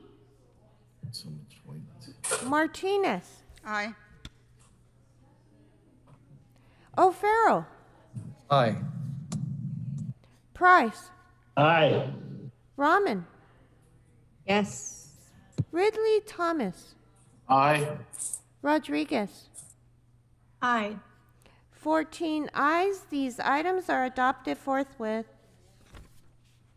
Okay, let's move on to item 16. Mr. Bonin, you had a technical amendment to this item as well as accepting my friendly amendment. Would you like to speak to this item, sir? Yes, thank you very much, Madam President, and thank you, colleagues. Thank you, colleagues, for listening to the public comment and for all the public comment that has come into your offices through phone calls and emails, particularly Ms. Martinez's office. Thank you to your staff on that. I'll warn you that I think it's actually going to increase because Tucker Carlson did a whole segment on me and this last night, perpetuating a lot of the inaccurate characterizations you heard in some of the public testimony today. But let me start by saying what this is and then what this isn't and why the hell it's being proposed. First of all, what this is. This is asking the city to conduct a feasibility study of urgent, emergency, and temporary measures. Things like tiny homes or cabin communities, things like safe camping or safe sleeping, and things like safe parking. It is asking us to look to do this at LAX and to ask the FAA for approval, at my West LA office, at a privately owned lot in Delray, at 3 parking lots owned by the county near the beaches, and at 2 parks in my district where there are already encampments. Much like the cabin communities that Mr. Krikorian has opened and that Mr. Blumenfield is opening today, much like the safe sleeping that Mr. O'Farrell opened a few weeks ago, all of these programs that we're talking about, despite the repeated talking point you heard earlier, would be something that would come with sanitation, with security, and with the wraparound services necessary to help stabilize people and help move them into housing. Specifically, part of the point of all of this is to return public space to public usage. Right now, in Westchester Park, we have tents scattered all over the park, and it has made, frankly, parts of the park unusable to the general public. As we are housing people in our new project Home Key in Westchester who are near the pool, so the pool can open in a couple weeks, what we are proposing is allow those who are there now to be in a certain section, give them the security, the sanitation, the services, get them into housing while restoring the rest of that park to general public use. Why am I doing this motion in the first place? Frankly, stuff in CD11 and actually in CD5 are tougher to get done. So we needed to push the CAO's office because a lot of the stuff in the other council districts were moving forward because it's easier. And we want to be able to do our part and also to be able to respond to Judge Carter. What this is not, despite what Tucker Carlson may say, despite what talk radio may say, despite what some neighborhood council leaders who actually know the truth and know better say, this is not about unregulated encampments. This is not about saying every acre of beach space and every inch of park space is unregulated encampments. This isn't about unregulated encampments anywhere. This starts from the premise that encampments are unacceptable. They're inhumane, they're unsafe, and they're unsanitary. So what we need are alternatives to encampments. And for me, everything is on the table. We need to be doing supportive housing and shared housing and master leasing and more motel conversions, more family reunifications, the whole gamut. And while we're doing that, we need the emergency interventions so that we have some place for people to stabilize and not die on the streets and return our public spaces to public use. One of the most frequent points of opposition to the request for a feasibility study, which seeks alternatives to encampments, is to repeatedly restate the problems with encampments. The response to proposing a solution is to continue to repeat the impacts of the problem. And that leaves us in a vicious cycle where nothing ever gets done. So why these specific locations? Because to many of us, they're counterintuitive. I get that. We all have difficulties finding locations in our district. It has been a challenge for every single one of us. We saw the huge demonstrations against Mr. Wesson. We have seen people at Mr. Blumenfield's home. We have seen people outside of a number of different members' homes. We all have our unique challenges. In CD11, the unique challenges are very large. It is very hard to find property on the west side, which is mostly developed. People tend to say that they would not oppose things in industrial areas. We don't have a lot of industrial areas. The cost of our land is extremely high, and private property owners have not been particularly eager or willing to allow us to use their properties. So that has left us mainly with government-owned property. And in the city of Los Angeles, we have over the past few years used government-owned property to start beginning to build permanent supportive housing at a former animal shelter, a former sanitation yard, various different parking lots. We have used a vacant MTA yard to provide our bridge housing. We have used city dollars to build shelter and housing on the federally owned VA property in my district. We have gone to a couple community colleges and they have said, no, you can't use our property for this. So where does that leave us? That leaves us with LAX, which is part of this motion and needs FAA consent. It leaves us with schools. I don't think anybody thinks that schools are preferable to what we have proposed. It leaves us with a few library parking lots. We do have a few library parking lots, which literally are underneath the bedroom windows of the neighboring homes.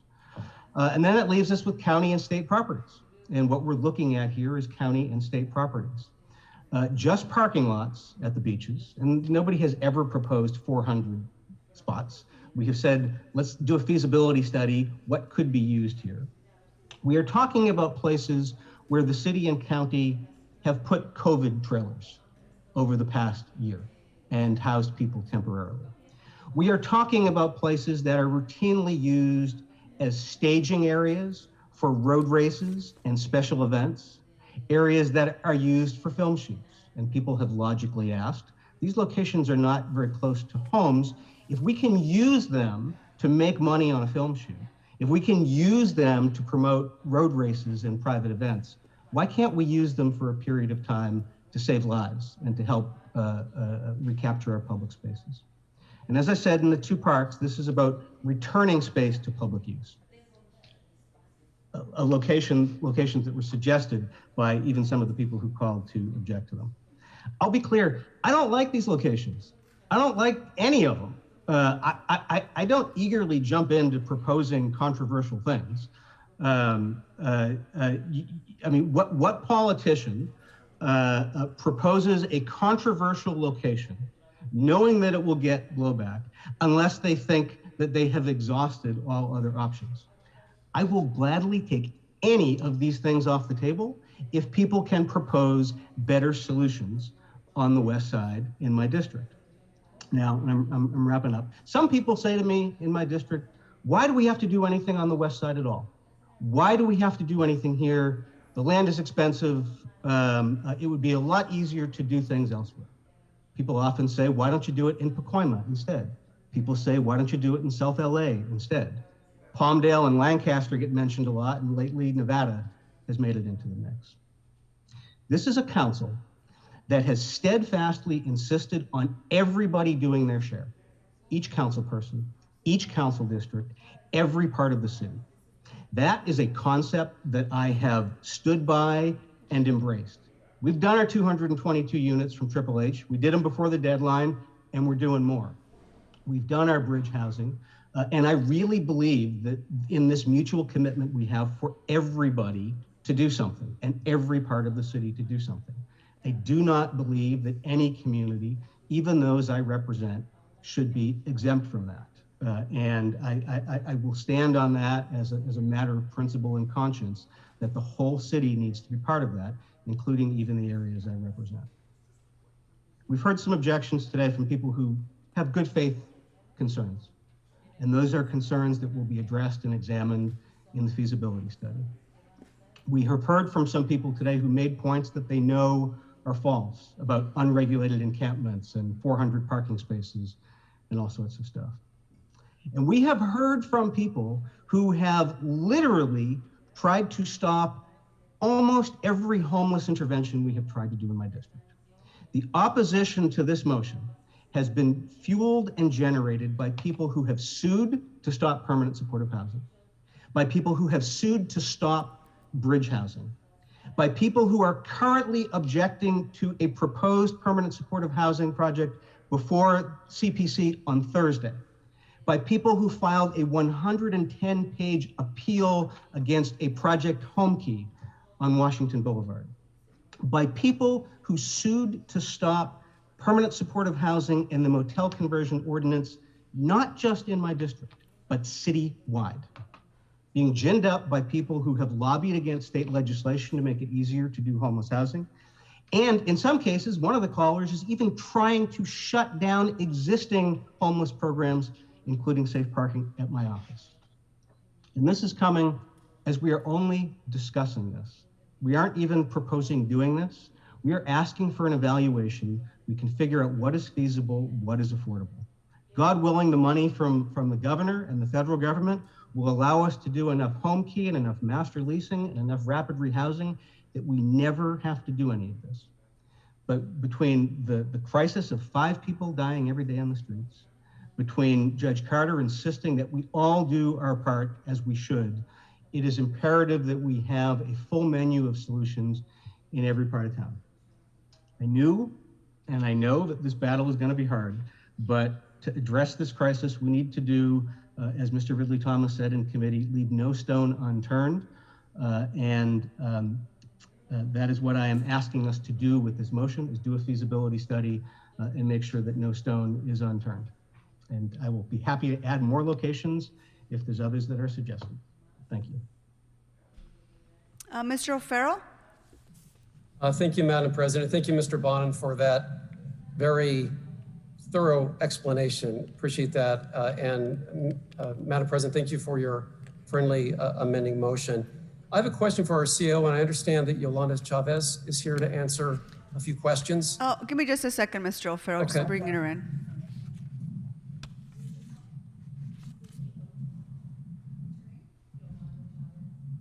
Ms. Chavez, can you hear us? Yes, good morning. Good morning, nice to see you. Go ahead, Mr. O'Farrell. Thank you, Madam President. Thank you, Ms. Chavez.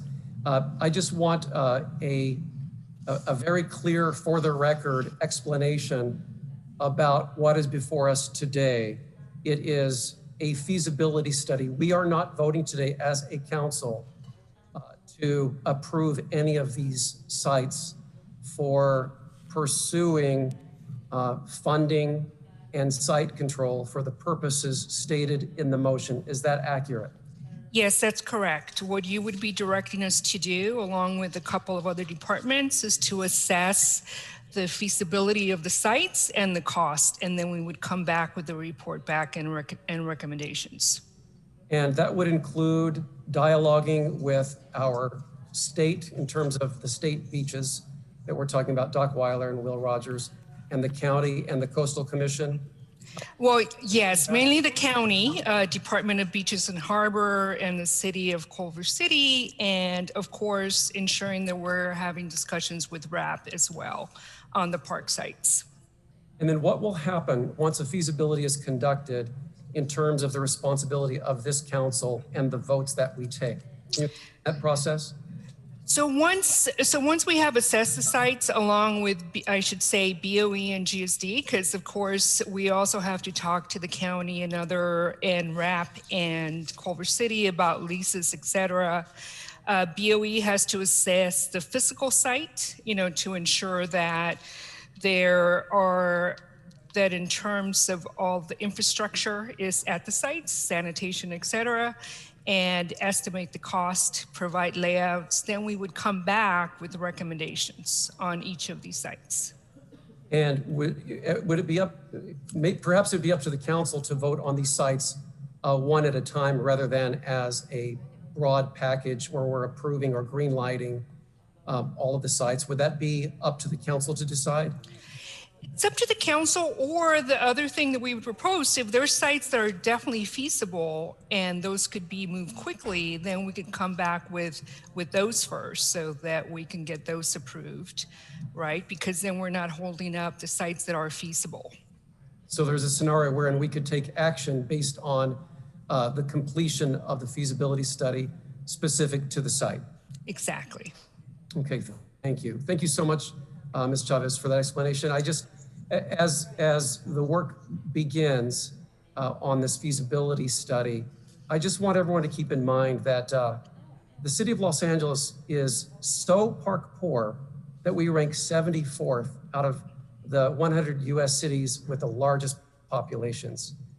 In fact, the median ratio of open space per 1,000 people is 6.8 acres in that sampling of the top 100 cities in population. So 6.8 acres per 1,000 people. In Los Angeles, it's 1 acre per 1,000 Los Angeles residents. And once you remove one of the largest municipal parks in all of North America, Griffith Park, factored into the 1 acre per 1,000 Los Angeles residents equation, you get a greater sense of just how park poor we are. The overwhelming majority of beach visitors go to places like Will Rogers Beach and Dockweiler Beach, and they can only access these sites by motor vehicle. I think some of the callers referred to this. People across Los Angeles, often families with modest means, will pile into their cars every summer to escape the heat. Many of them families who live in our park poor communities and need a break to go to the beach and pay a modest fee to park for the entire day. For many of the families, colleagues, this is their only respite from the stresses of city life, as not everyone can afford to go away on a vacation. So we have to really consider these sites in all of our parks moving forward, in all of our districts, excluding none. My read on utilizing these 4 sites, which I'll throw in Westminster Park and Will Rogers Beach, Dockweiler Beach, and Mar Vista, as a temporary location for people experiencing homelessness, is that although the use of these sites and this plan are well-intentioned, some of the elements of this overall plan are somewhat misguided and don't take into account the park poor realities of Los Angeles. I'm not saying we can't figure this out, but we just need to take great care as we approach this and work toward additional homeless solutions. So I'm certainly not going to oppose a feasibility study, especially when this is going to come back to council for approvals. We do need to put everything on the table, but we also need to be very, very mindful of the consequences, all of the consequences, especially as they relate to the decisions that we make, even for temporary uses. And safe parking sites are important and can be co-located in some of these places where there are parking lots so that it doesn't impact the daytime use of park space. So there's a lot of things to consider. I mean, our shared public spaces are in short supply and they are sacred in Los Angeles. So let's just keep this in mind as this feasibility study is conducted. And with that, I'll close and thank you, Madam President. Thank you, Mr. Bonnet.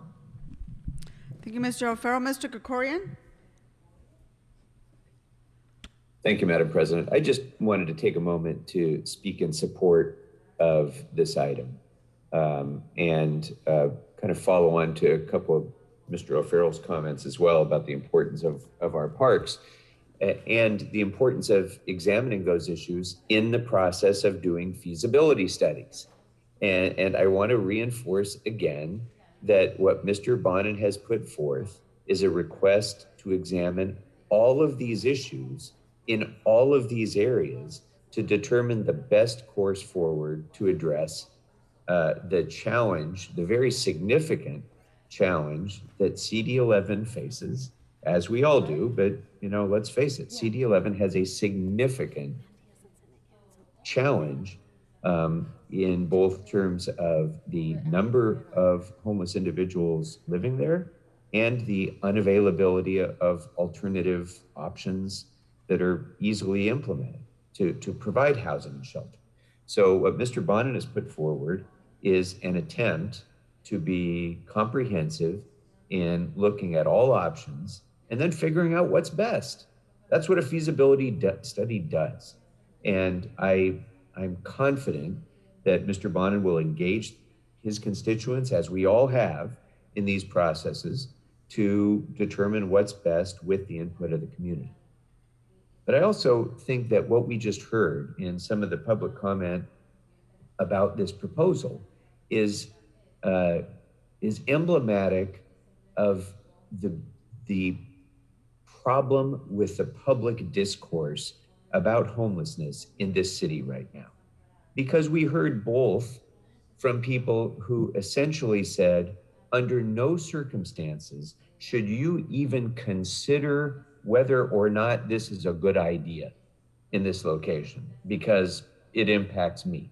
So you shouldn't even, city, you shouldn't even think about this. You shouldn't even consider the feasibility of this because it may impact me or my neighborhood. So we heard plenty of that. We also heard, the stuff that we hear from the extreme left as well. Bridge housing doesn't work. You shouldn't even settle for these sorts of solutions. We need permanent supportive housing. We need, full-time permanent housing for everyone now. And anything short of that is just criminalizing homelessness, which is also utter rubbish.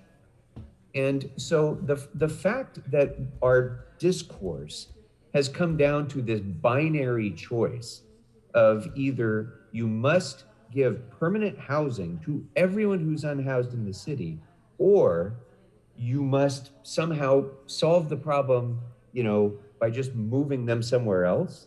That's really what the public discourse has become in this. It makes it very, very difficult for policymakers to develop common sense solutions to an immensely challenging problem. When I did feasibility studies about the public properties in my district, I looked at them all. I looked at every single public property in my district, surplus property, even property that wasn't surplus. And I had people, one of the properties was a parking structure on Ventura Boulevard. And so as soon as I asked that the feasibility of this be studied for any purpose, any opportunity that we could have to serve, to provide services or solutions to homelessness, I had people literally leafleting businesses on Ventura Boulevard falsely and without any basis at all, claiming that I had a secret plan to build an 8-story homeless shelter on Ventura Boulevard. And that hits the social media, and all of a sudden it becomes the reality.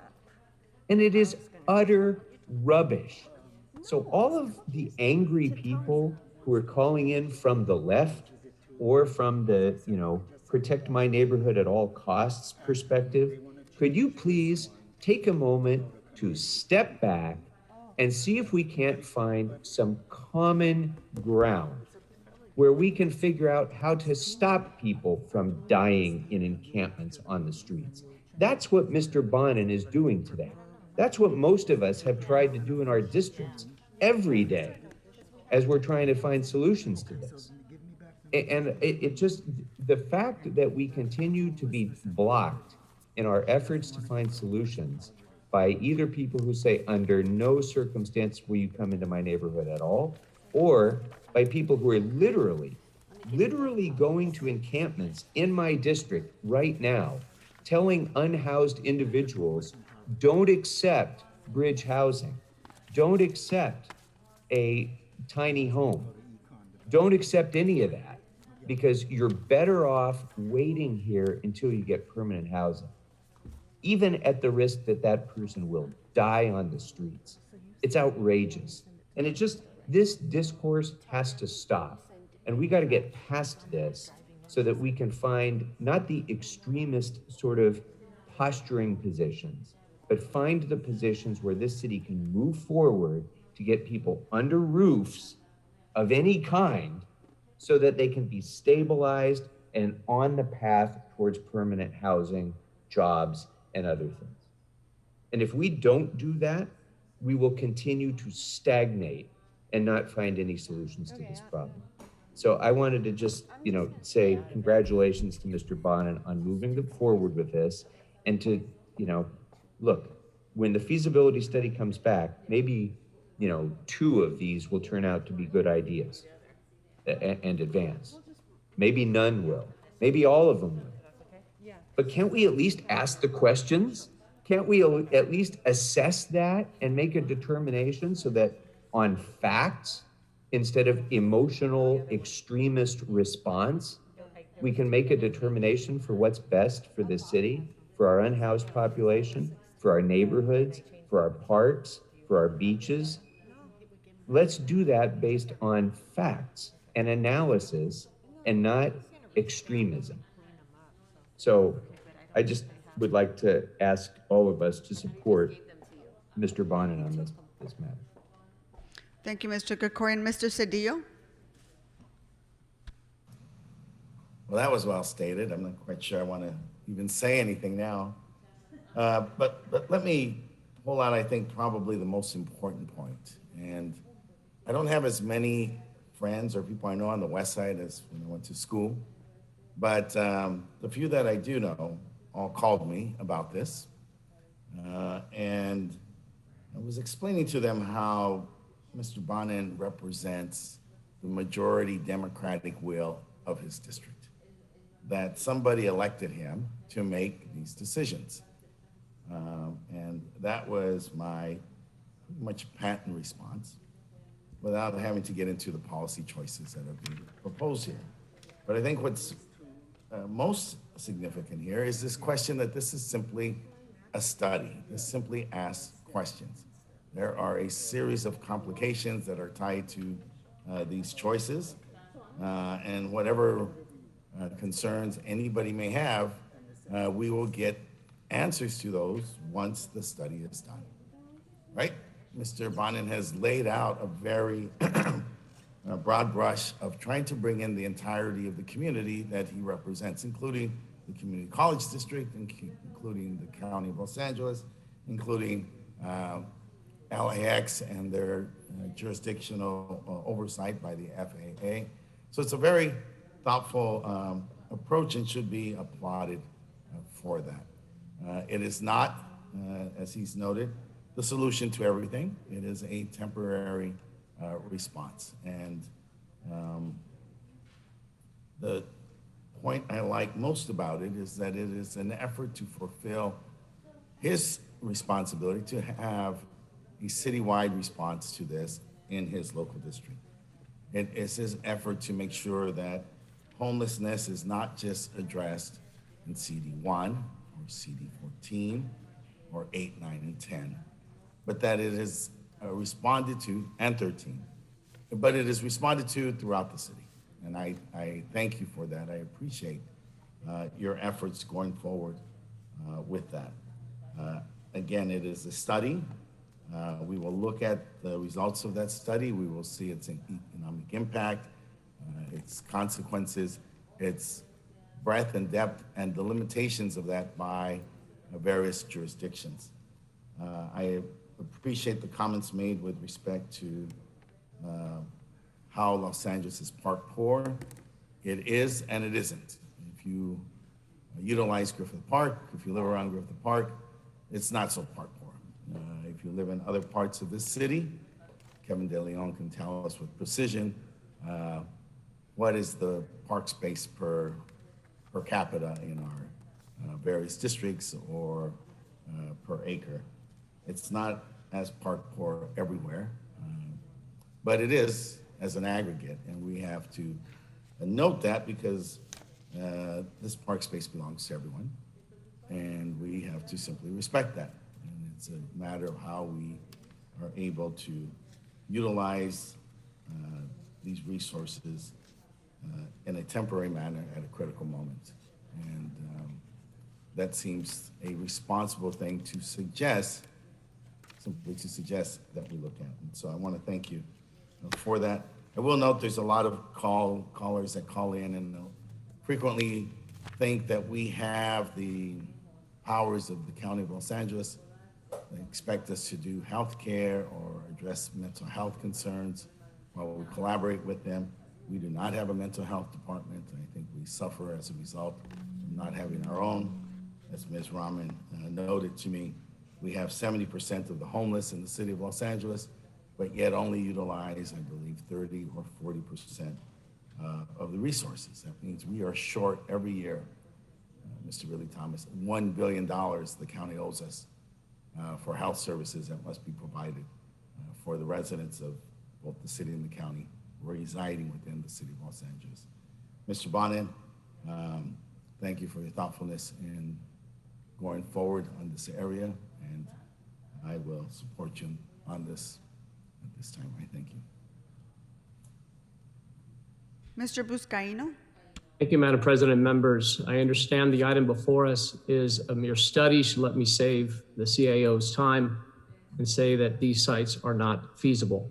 I'll explain why. The homelessness crisis, members, in Los Angeles is an emergency, and we need to treat it as one.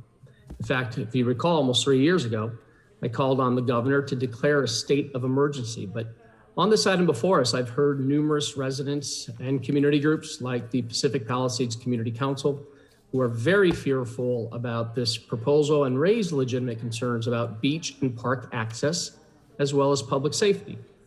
Based on what they see in our streets and sidewalks today, I don't blame them. We have no rules, no order, no consequences. We have sprawling encampments that completely block sidewalks with huge accumulations of trash. This council has an ordinance pending since November that would establish rules and order on our sidewalks and includes a provision that prohibits camping around a homeless facility, something many nonprofit service providers agree with. It also contains a provision that if a shelter bed is available, you cannot continue to camp on the sidewalk.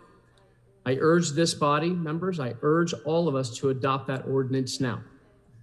But putting aside public safety, I'm also very concerned about how this proposal will impact access to recreational space for residents across the entire city. Our beaches provide priceless open space and recreational opportunities for thousands of residents in all of LA County and beyond, not just CD11. Our beaches provide space for families to host gatherings, opportunities for children to play. I have families in my district with 3 generations living in one household, sharing bedrooms, working long hours and low-wage jobs just to make ends meet. It's not fair to deprive them of scarce recreational space. We need to balance the needs. You've heard me say this. We need to balance the needs of our unhoused residents with the needs of the housed. And I've said this time and time again. Public spaces belong to all of us, and parks and beaches must not be sacrificed to the few at the expense of the many. I represent the only other district with beach access, and we have built 3 bridge home shelters on underutilized government property without depriving residents of recreation and open space. You've heard me say this, one in Watts on Housing Authority property, one in San Pedro on the Caltrans lot, one in Wilmington on port property. We should be looking at underutilized parking lots, vacant buildings, not some of the most popular, most crowded, and most famous beaches in the world. And for that reason, I can't support this motion as presented. Madam President. Mr. Bonin. Thanks very much, Madam President. Clearly, the mayor's race is going to make solving homelessness a lot tougher in Los Angeles over the next year. Let me just close by saying this. As I indicated, I am determined to make sure that my part of town does its part and that no community is exempt from its obligations, its commitment, its responsibility to do its part. In the very heated conversations that have gone on in my district and elsewhere over this subject and really over any proposal, I've always said that there are two approaches to homelessness. There are those who say, here are places where we should look, and there are those who say, these are places where we should not look. I'm determined to be in that first camp. And as I said, I do not feel it would be appropriate for me to say, we can't do it in my part of town. And I think it would be very inappropriate for me to ask you to relieve me of that obligation.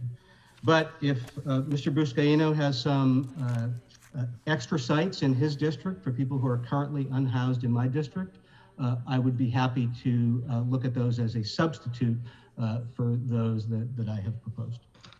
Thank you.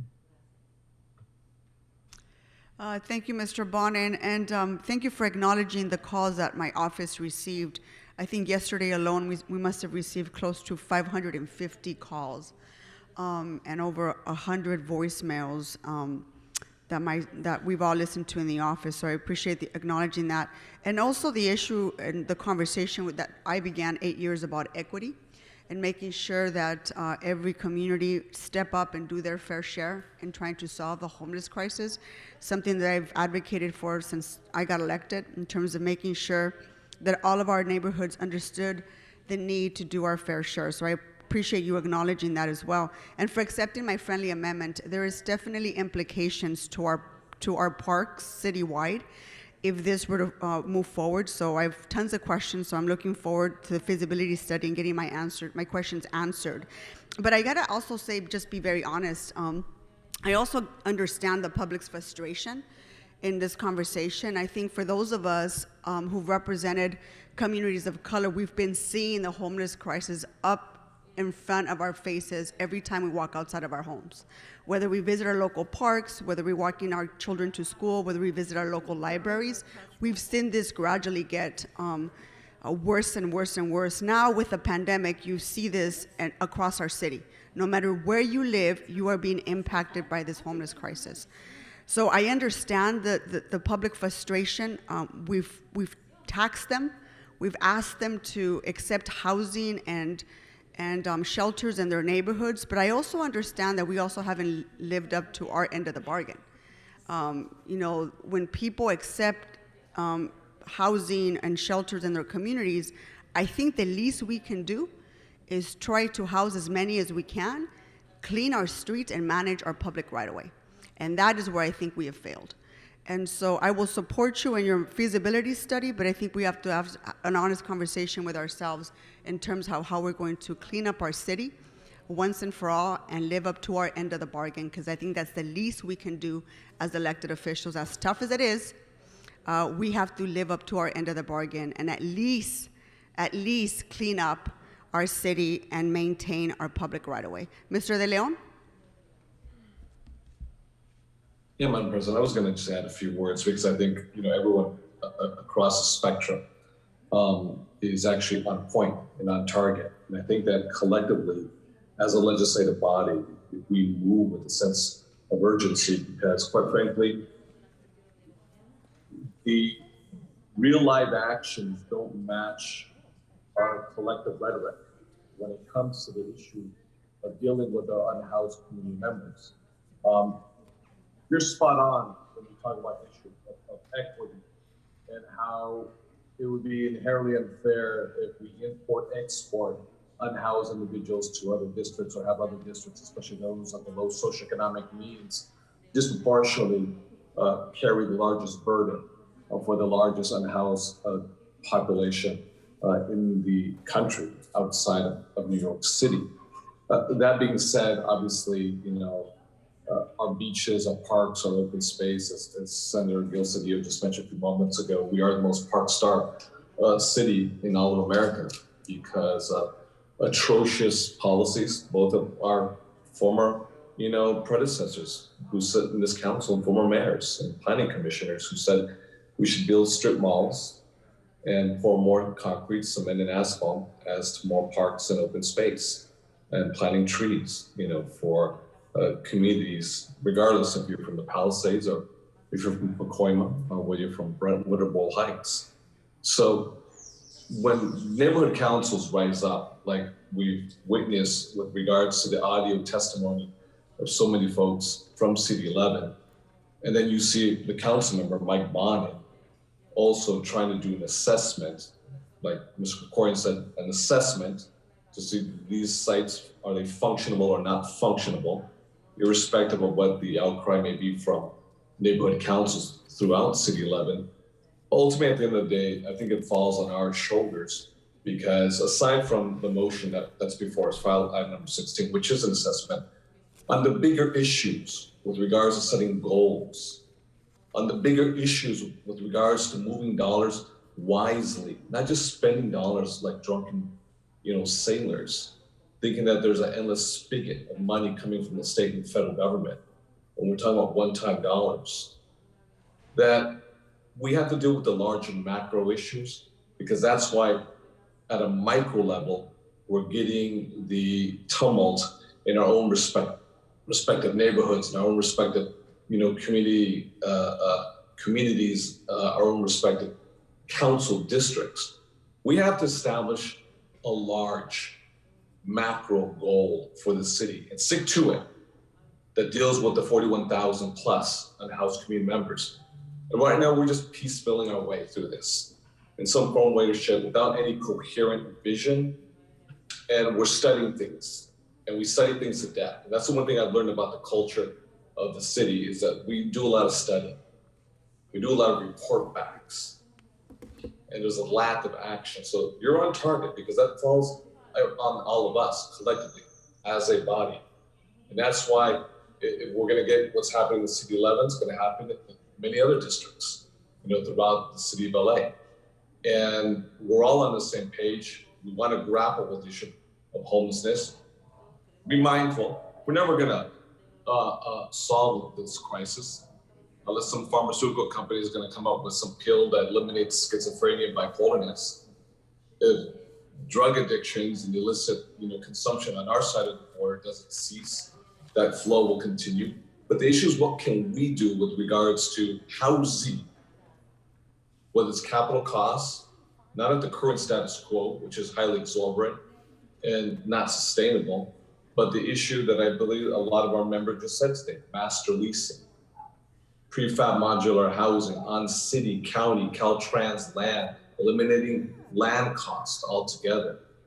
Until we start really thinking about this, and obviously we have the courts and the judge, and I know there's a lot of folks who've been happy that the Ninth Circuit Court of Appeals overturned the order, but guess what?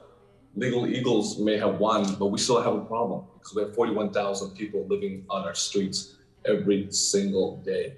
So we can't be incrementalists, which quite frankly, I believe we have been. We've been collectively incrementalists and not bold enough to deal with it in a manner that brings a sense of pride to all Angelinos that we're moving heaven and earth and we're moving mountains to deal with this. We may not be able to solve this in our own lifetimes, as long as we have a capitalistic system that rewards winners and punishes most severely losers and all the other social impacts. As many of the members just said, we don't have a public health department. We don't have a department of mental health like the county of LA. And we're sort of kind of blindfolded with our hands tied behind our back and told to be the panacea to every socioeconomic ill that falls on society. But we're going to have to move heaven and earth at a macro level if we're going to finally do this. And, you know, this is just an assessment. It's a study. Does it work? Does it not work? And if it works, we have to make tough decisions across the board, because this is going to be happening in many of our districts. And the last thing I want to say is this. Someone has said this, and I think it was Mr. Gregorian, whether you're on right, left, points in between. We successfully housed close to 100 folks on the medium of Huntington Drive in El Sereno, 90032. Very successful. No law enforcement, just engagement, gaining the trust, the respect. I personally went out there myself on numerous occasions. Now that we have folks who are actually housed in program Home Key, a warm bed, a comforter, pillows, clean sheets, warm, clean pillows, their own shower, their own kitchenette, a locked door so they can go in and out as they wish. When it comes to the social media platforms, we have folks showing up and saying everyone must come to Huntington Drive because they're violently moving 40 unhoused individuals. And I went out there and said, where are the 40? There's only one left, and he's a drug dealer. That's why he has a left. Which 40? And some of our folks on the so-called left, I would call the so-called left, who show up just not providing rooms, permanent supportive housing, a plate of food, a warm blanket, psychotherapeutic services of some sort, because they're not LCSWs, or they don't have the PhD degree to prescribe medicine. They're blocking folks from taking housing, putting a roof over your head, women who are sexually assaulted every single night. Like this middle management of folks who all of a sudden showed up and had declared themselves the paragons of homelessness, which is quite bizarre because it's sort of the words flipped upside down. And we're trying to figure this out. In fact, they're putting tents right now, they're empty tents right now on Huntington Drive as we speak right now, which is quite bizarre. And that's where this is, you know, we've got to move with a sense of urgency. Again, whether it's capital costs for investment for building prefab modular housing on city properties, county properties, state properties, or whether it's master leasing and taking advantage of all of those vacancies. I know Mr. Buscaino has talked about the issue with regards Mr. to— De Leon, I need you to wrap it up, sir. And let me the last 30 seconds is we got to just move, because if we don't move, then we're going to have a judge do a receivership. And if it goes to the Ninth Circuit Court of Appeals, to the U.S. Supreme Court, so be it. But we're going to have to move with a sense of urgency, with attentionality. Thank you very much, Madam President. Mr. Harris Dawson? I wish to call the question, Madam Chair. Thank you very much. Let's go ahead and vote on this item. Second. Second by Mr. Ridley Thomas. Madam Clerk, please call the roll on item 16 as amended. Blumenfield. Blumenfield, aye. Bonin. Bonin, aye. Buscaino. No. Cedillo. Cedillo, aye. De Leon. Aye. Harris Dawson. Yes. Koretz. Aye. Krikorian. Aye. Lee. Martinez. Aye. O'Farrell. Aye. Price. Aye. Rahman. Yes. Ridley Thomas. Aye. Rodriguez. Aye. 13 ayes, 1 no. This matter is adopted as amended forthwith. Okay, let's go ahead and move on to item 34. Let's vote on this as amended as well. Please call the roll. Blumenfield. Blumenfield, aye. Bonin. Bonin, aye. Buscaino. Aye. Cedillo. Cedillo, aye. De Leon, Aye. Harris Dawson, Yes. Koretz, Aye. Krikorian, Aye. Lee, Martinez, Aye. O'Farrell, Aye. Price, Aye. Rahman, Yes. Ridley Thomas, Aye. Rodriguez. Aye. 14 ayes. This matter is adopted as amended forthwith. Ms. Rodriguez, I understand you have an announcement and you have to get going. Did you want to make that now? Yes, Madam President, thank you so much. And colleagues, my apologies, but I have to get going. And I just wanted to take a moment to remind everyone about the importance of what we are commemorating this weekend. And it's an important and cherished opportunity for us to remember the sacrifices of those that have served our country in the armed forces. You know, they, as has been said many times, all gave some, but some gave all. And there's just a lot of gratitude to be had for individuals that have served this country. And I just wanted to take a moment to give my thanks and gratitude to those individuals for their selfless sacrifice, for the opportunity that they provide each of us to serve in the roles that we have, but to remind everybody in this community and in this country, here in Los Angeles and around the nation,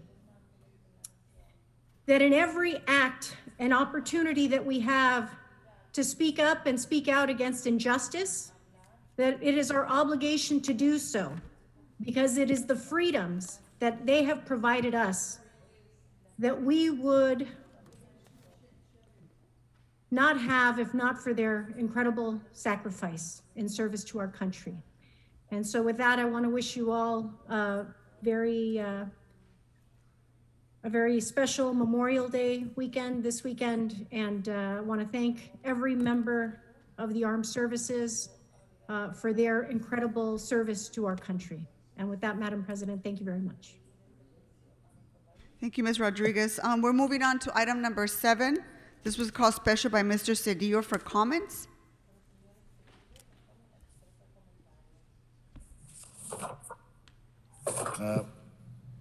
Madam President, thank you. I just want to note on this item, this is an item in which we are, where we have successfully created an agreement to extend affordability and to extend May covenants. National Foster Care Month? As you know, Mr. Ridley Thomas, I have been concerned about the expiring covenants for quite some time. There's a prospect of 10,000 units expiring. It's the reason why we've executed eminent domain at Hillside Villa, which is appropriate on that site.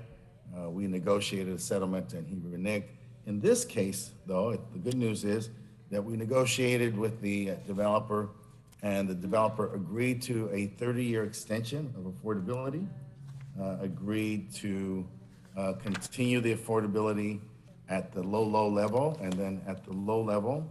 And then once those expire at 30 years, they move into the HUD standard. So it's going to be 61 units, 50% AMI, 182 units at 80% AMI.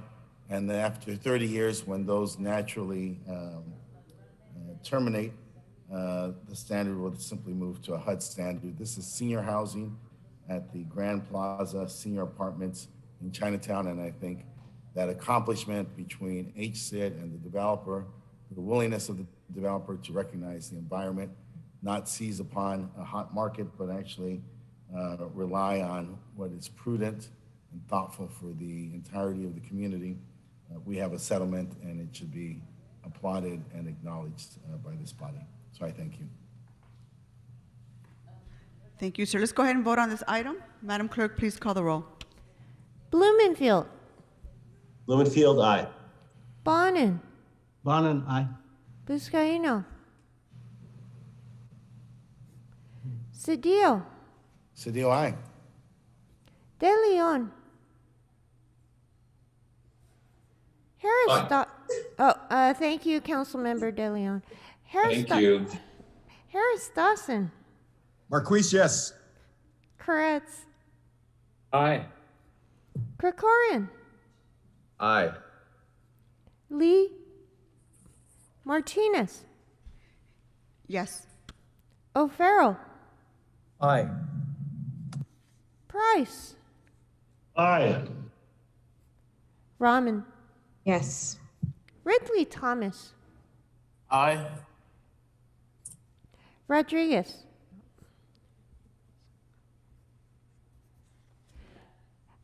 12 ayes. This matter is adopted forthwith. Okay, let's move on to item 31, called special by Mr. Ridley Thomas for comments.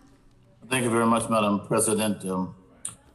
May gives us another opportunity to commemorate National Foster Care Month. I'd like to recognize the National Foster Youth Institute, Representatives Kildee, Bacon, and our very own Karen Bass for their leadership, and our youth for lifting up their voices and pushing for change. Madam President and colleagues, along with COVID-19, we're fighting multi-layered crises of systemic inequalities, needing to delineate them. But we do appreciate that homelessness, incarceration, poverty hinders our most resilient of foster youth from achieving their full potential. Nearly 30,000 foster youth reside in this region that we call Los Angeles. It's worth noting that close to 40% experience homelessness within a year of aging out of foster care. We call them TAY. But to improve these outcomes, we must implement a comprehensive crisis response strategy that addresses homelessness. And I would dare say that the work that has been done to address the youth population who are homeless, who are disproportionately high in terms of being foster youth, deserves more of our attention. Housing, education, and healthcare access are the most critical investments we can make to ensure these youth, these most vulnerable young people, can thrive. And so this resolution helps to bridge the opportunity gap by supporting key federal legislation that's currently before Congress. HR 1793, Social Joy Immediate Coverage for Former Foster Youth Act is one. Second one is HR 1794, the Foster Youth Dental Act of 2021. Very important. Kids who have issues with their teeth suffer mightily as young learners. HR 1795, the expanded coverage for former Foster Youth Act. We need to get after it. And HR 2028, the Fostering Post-Secondary Success for Foster Youth and Homeless Act. May I take this opportunity to express my thanks to Councilmember Monica Rodriguez for her seconding this resolution, and all of you who in your own ways have paid attention to this issue of foster care. Single out from our own understanding and knowledge, both Councilmember Harris Dawson and Council President. I know working with them on a number of issues over the years that this is an issue of consequence for them. Madam President, thank you very much. I respectfully ask for the body's unanimous vote for the matter before us. Thank you, sir. Mr. Cedillo? Madam President, just let me thank the esteemed Mark Ridley Thomas for bringing this matter before us. It is extremely significant to not just the foster community, but to all of us if we are going to build a better and greater city and nation. I thank you. Okay, Madam Clerk, please call the roll on item number 31. Blumenfield. Blumenfield, aye.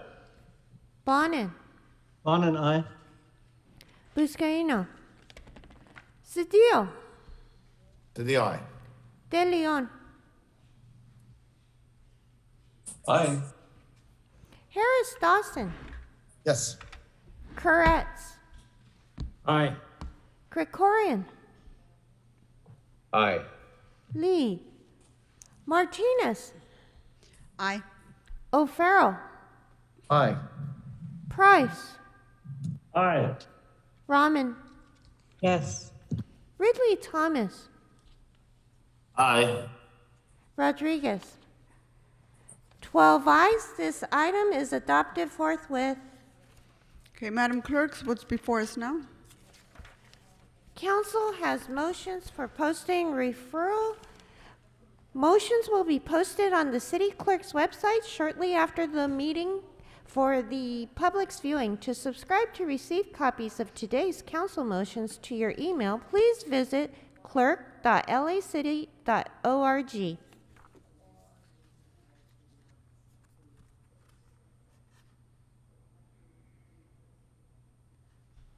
Okay, posted and referred. It's my understanding that we need to reconsider item number 12.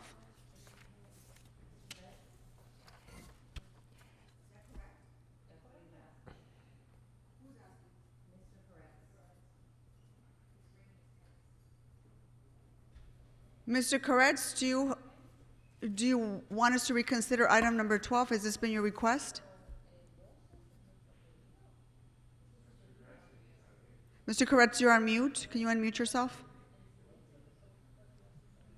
Yes, I'd like to ask that we amend it to adopt the bond resolution attached to HSID's report instead of the CAO report. And that request is per the CAO. Okay, let's go ahead and take the vote for reconsideration before we can discuss this item. Madam Clerk, open the roll. Blumenfield. Blumenfield, aye. Bonin. Bonin, aye. Buscaino. Cedillo. Cedillo, aye. De Leon. Aye. Harris Dawson. Yes. Koretz. Aye. Krikorian. Aye. Lee.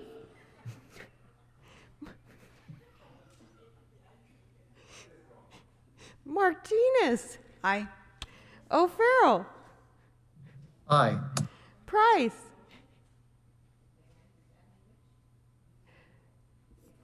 Rahman. Yes. Ridley Thomas. Aye. Rodriguez. 11 ayes. This matter is reconsidered and before council. Okay, Mr. Koretz, go ahead and read your motion, sir.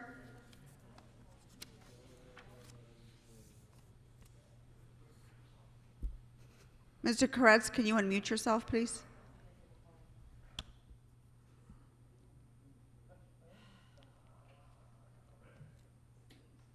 The CAO's request was that we instead vote on the attachment from HSID as opposed to the CAO report. So I would amend this motion to request that. Okay, so you're moving to approve the HSID report, correct? Yes. Okay, then I'm going to go ahead and second that. Just go ahead and vote on this item as amended. Please open the roll. Blumenfield. Blumenfield, aye. Bonin. Bonin, aye. Buscaino. Cedillo. Cedillo, aye. De Leon. Aye. Harris Dawson. Yes. Koretz. Aye. Krikorian. Aye. Lee. Martinez. Aye. O'Farrell. Aye. Price. Rahman. Yes. Ridley Thomas. Aye. Rodriguez. 11 ayes. This matter is adopted as amended forthwith. Okay, thank you. Let's go ahead and move on to announcements. Mr. Koretz and Mr. Blumenfield, you have a joint announcement to make. Mr. Koretz? Yes, thank you, Madam President. Colleagues, it brings me great pride in celebrating the 5th year that Los Angeles has officially recognized May as Jewish American Heritage Month. This is a wonderful opportunity to join together in commemorating the generations of Jewish Americans who have helped shape the fabric of American history, culture, and society, most especially here in Los Angeles. Our city is the home to the largest Jewish community outside of Israel and New York City, and the diverse partnerships the community has created has greatly enriched our city and our communities. And as you know, last week's horrific attack on patrons dining in my district simply because they were Jewish is absolutely unconscionable. And we will not tolerate anti-Semitism or hate crimes of any nature. One of the best ways to stop hate is to create intentional spaces for cultures to share and experience together. Jewish American Heritage Month provides an opportunity to recognize diversity through many examples of Jewish American trailblazers who have advocated for and embodied the spirit of justice through an online exhibit, which translated from the Hebrew means justice, justice, you shall pursue. It is curated to recognize Jewish individuals and organizations who have advanced equity and justice, not only for the Jewish community, but for all Angelenos. These individuals and organizations display a wealth of advocacy, including the realms of workers' rights and labor unions, women's rights, multiracial coalitions, mental health access, desegregated LA public schools, civil rights champions, LGBTQ equality, among many other crucial efforts upholding human rights and educating the public on anti-Semitism. And this year's exhibit wouldn't be possible without the partnership of many of my colleagues and community partners as well. And I want to give a special thank you to the founding community partners of JAMLA, who for the 5th year in a row have organized this special event with the City Council. Each year, the Jewish Federation of Los Angeles, the Jewish Historical Society of Southern California, and the UCLA Alan D. Levy Center have stepped up to help make this cultural exchange happen in a meaningful way. And we're so thankful for them and the growing list of partners who can be seen at the online exhibit. Thank you to my council colleagues for your continued partnership and support of this year's Jewish American Heritage Month online exhibit. And with that, I'd like to invite Councilmember Bob Blumenfield to make some comments as well. Mr. Blumenfield? Thank you, Madam Chair. Thank you, Mr. Koretz. I join you today in honoring Jewish American Heritage Month. And I'd like to acknowledge how the Jewish community has really helped shape Los Angeles in so many ways, from its politics to its cultural institutions. It's so important to celebrate that together with the entire city, now, especially now more than ever, given the spike in hate crimes in our city. This is personally important to me as I raise 2 beautiful children who share both Jewish and African American heritage. And I want them and all children in this city to appreciate and come to love the richness of all of our cultures and to celebrate and learn from each other. I want all of us to be inspired by and to follow in the footsteps of people like Ramona Ripson, the first woman to lead a large ACLU affiliate, and under whose leadership the ACLU pursued a lawsuit to first desegregate 2 high schools in Los Angeles, and eventually worked with the NAACP to expand its goal to desegregate all LAUSD schools. And when Ramona realized this was the largest case that they had so far pursued, and she needed more help, she found the support of other Jewish icons, like entertainment lawyer Bayard Berman, who successfully argued the case pro bono, in which another icon, Judge Harry Pragerson, ruled that LAUSD had to integrate every single campus. This year, during Jewish American Heritage Month, while we haven't been able to dedicate the space to honor our LA Jewish icons along the bridge in City Hall like we would normally do, we have managed to create a spectacular online exhibit at jahmla2021.com. You'll find stories about Ramona Ripson, Bayard Berman, Judge Pragerson, and other giants who were Jewish and who left an indelible mark on Los Angeles. And as a plus, to make your voice heard, you can also add your own entry into the historic LA Jewish Changemakers list. So I hope you will visit the exhibit. Again, it's at Jamala, JAHMLA2021.com. Check it out. Thank you so much. And I'll turn it back to you, Mr. Koretz. Well, thank you, Mr. Blumenfield. And I'd just like to say, hate happens out of ignorance and distance between people. And when we come together to share and learn about our individual heritage and culture, we often find that beautiful space in humanity that shows us how much more alike we are than different. With this spirit, I invite you and the community in LA and beyond, again, to visit the exhibit, which is now live now, celebrating 100 years of Jewish American changemakers in the city of LA. Once again, that is at JAHMLA2021.com.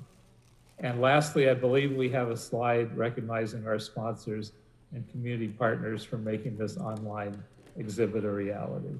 So thank you so much.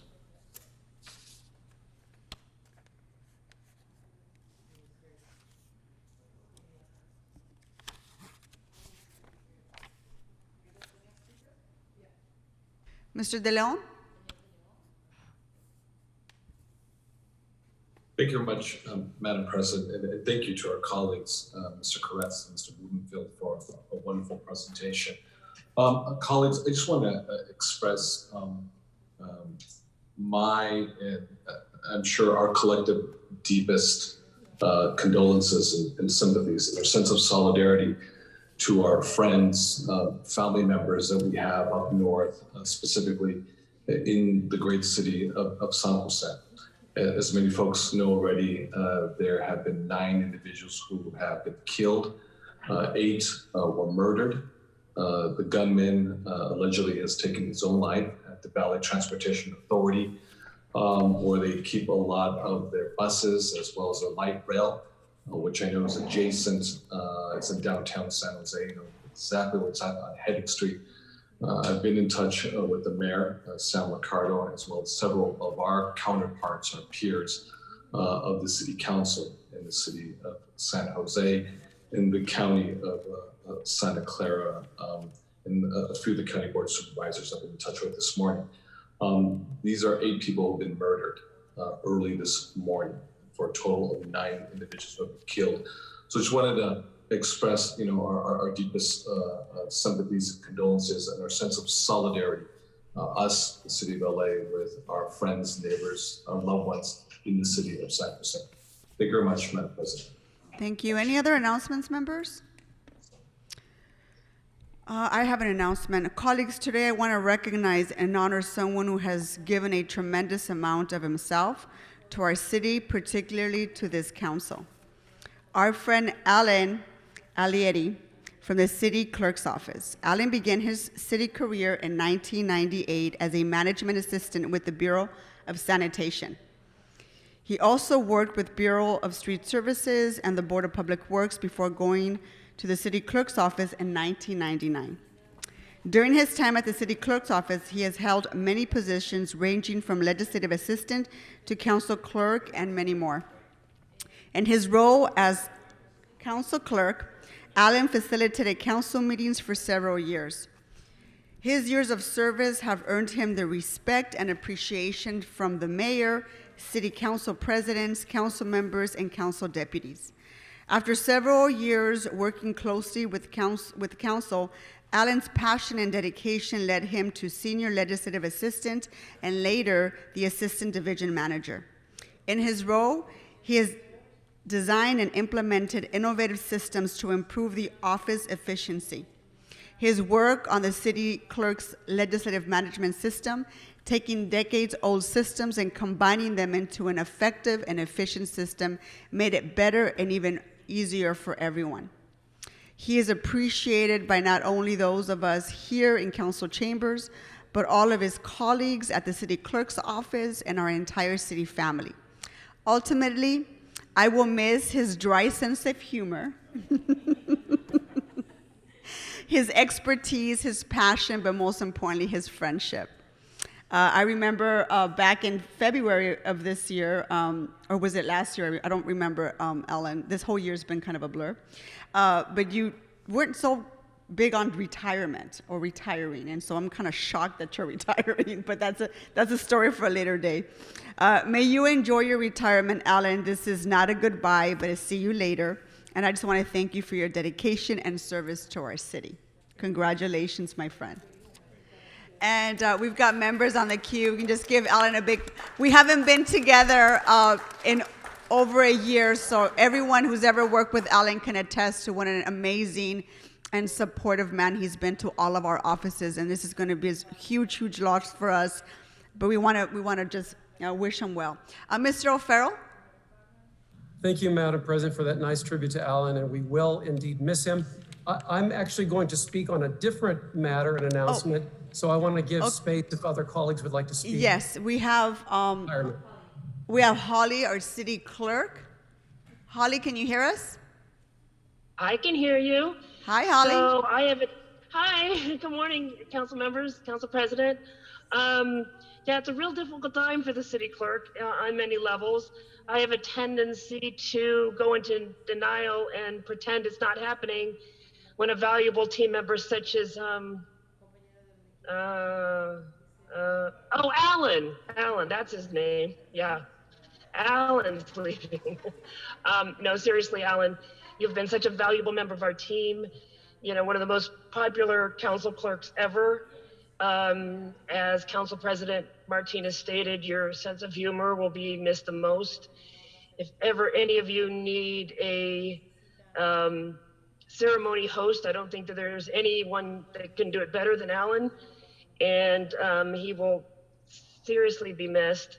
But mostly I want to thank you, Alan. I want to thank you for all your hard work, for your dedication, for your constant striving for excellence, and for your supporting other team members, and just for being a great employee.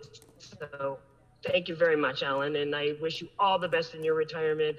And I know you have a great family that supports you, and that you will go on to many great things. So congratulations. Thank you, Holly.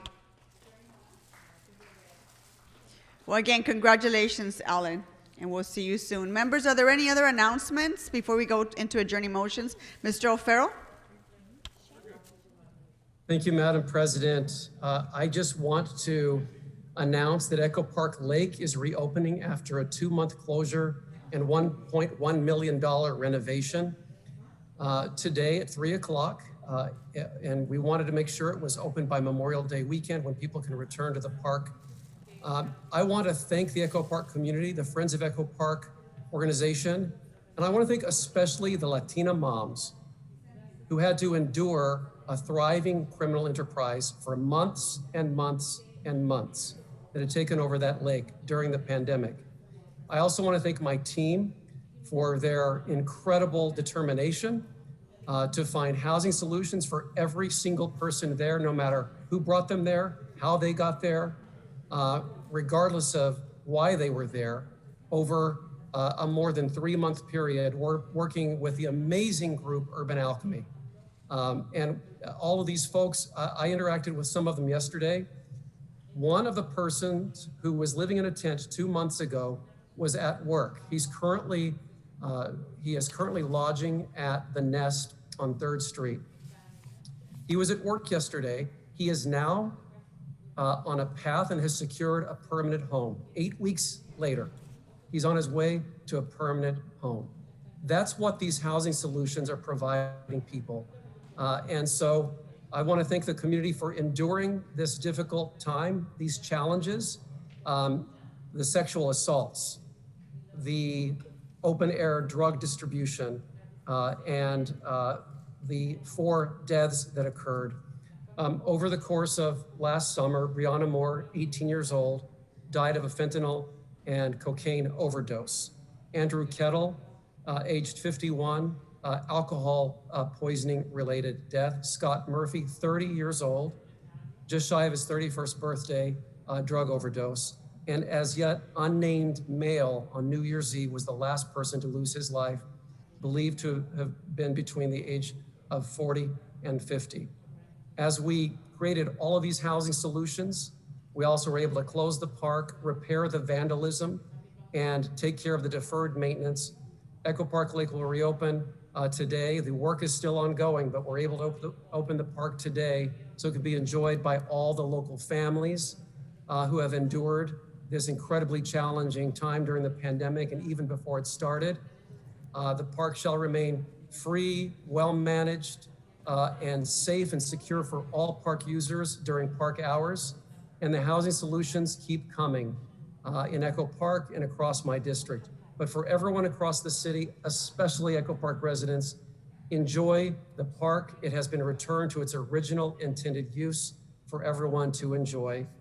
And we found housing solutions and will continue doing so for everyone who was previously lodged at Echo Park Lake. So we'll see you there. And thank you so much, Madam President and colleagues. Thank you, Mr. O'Farrell. Thank you very much for that. Any other announcements, members? Okay, moving into adjourning motions. Any adjourning motions? Okay, thank you. Our meeting is adjourned.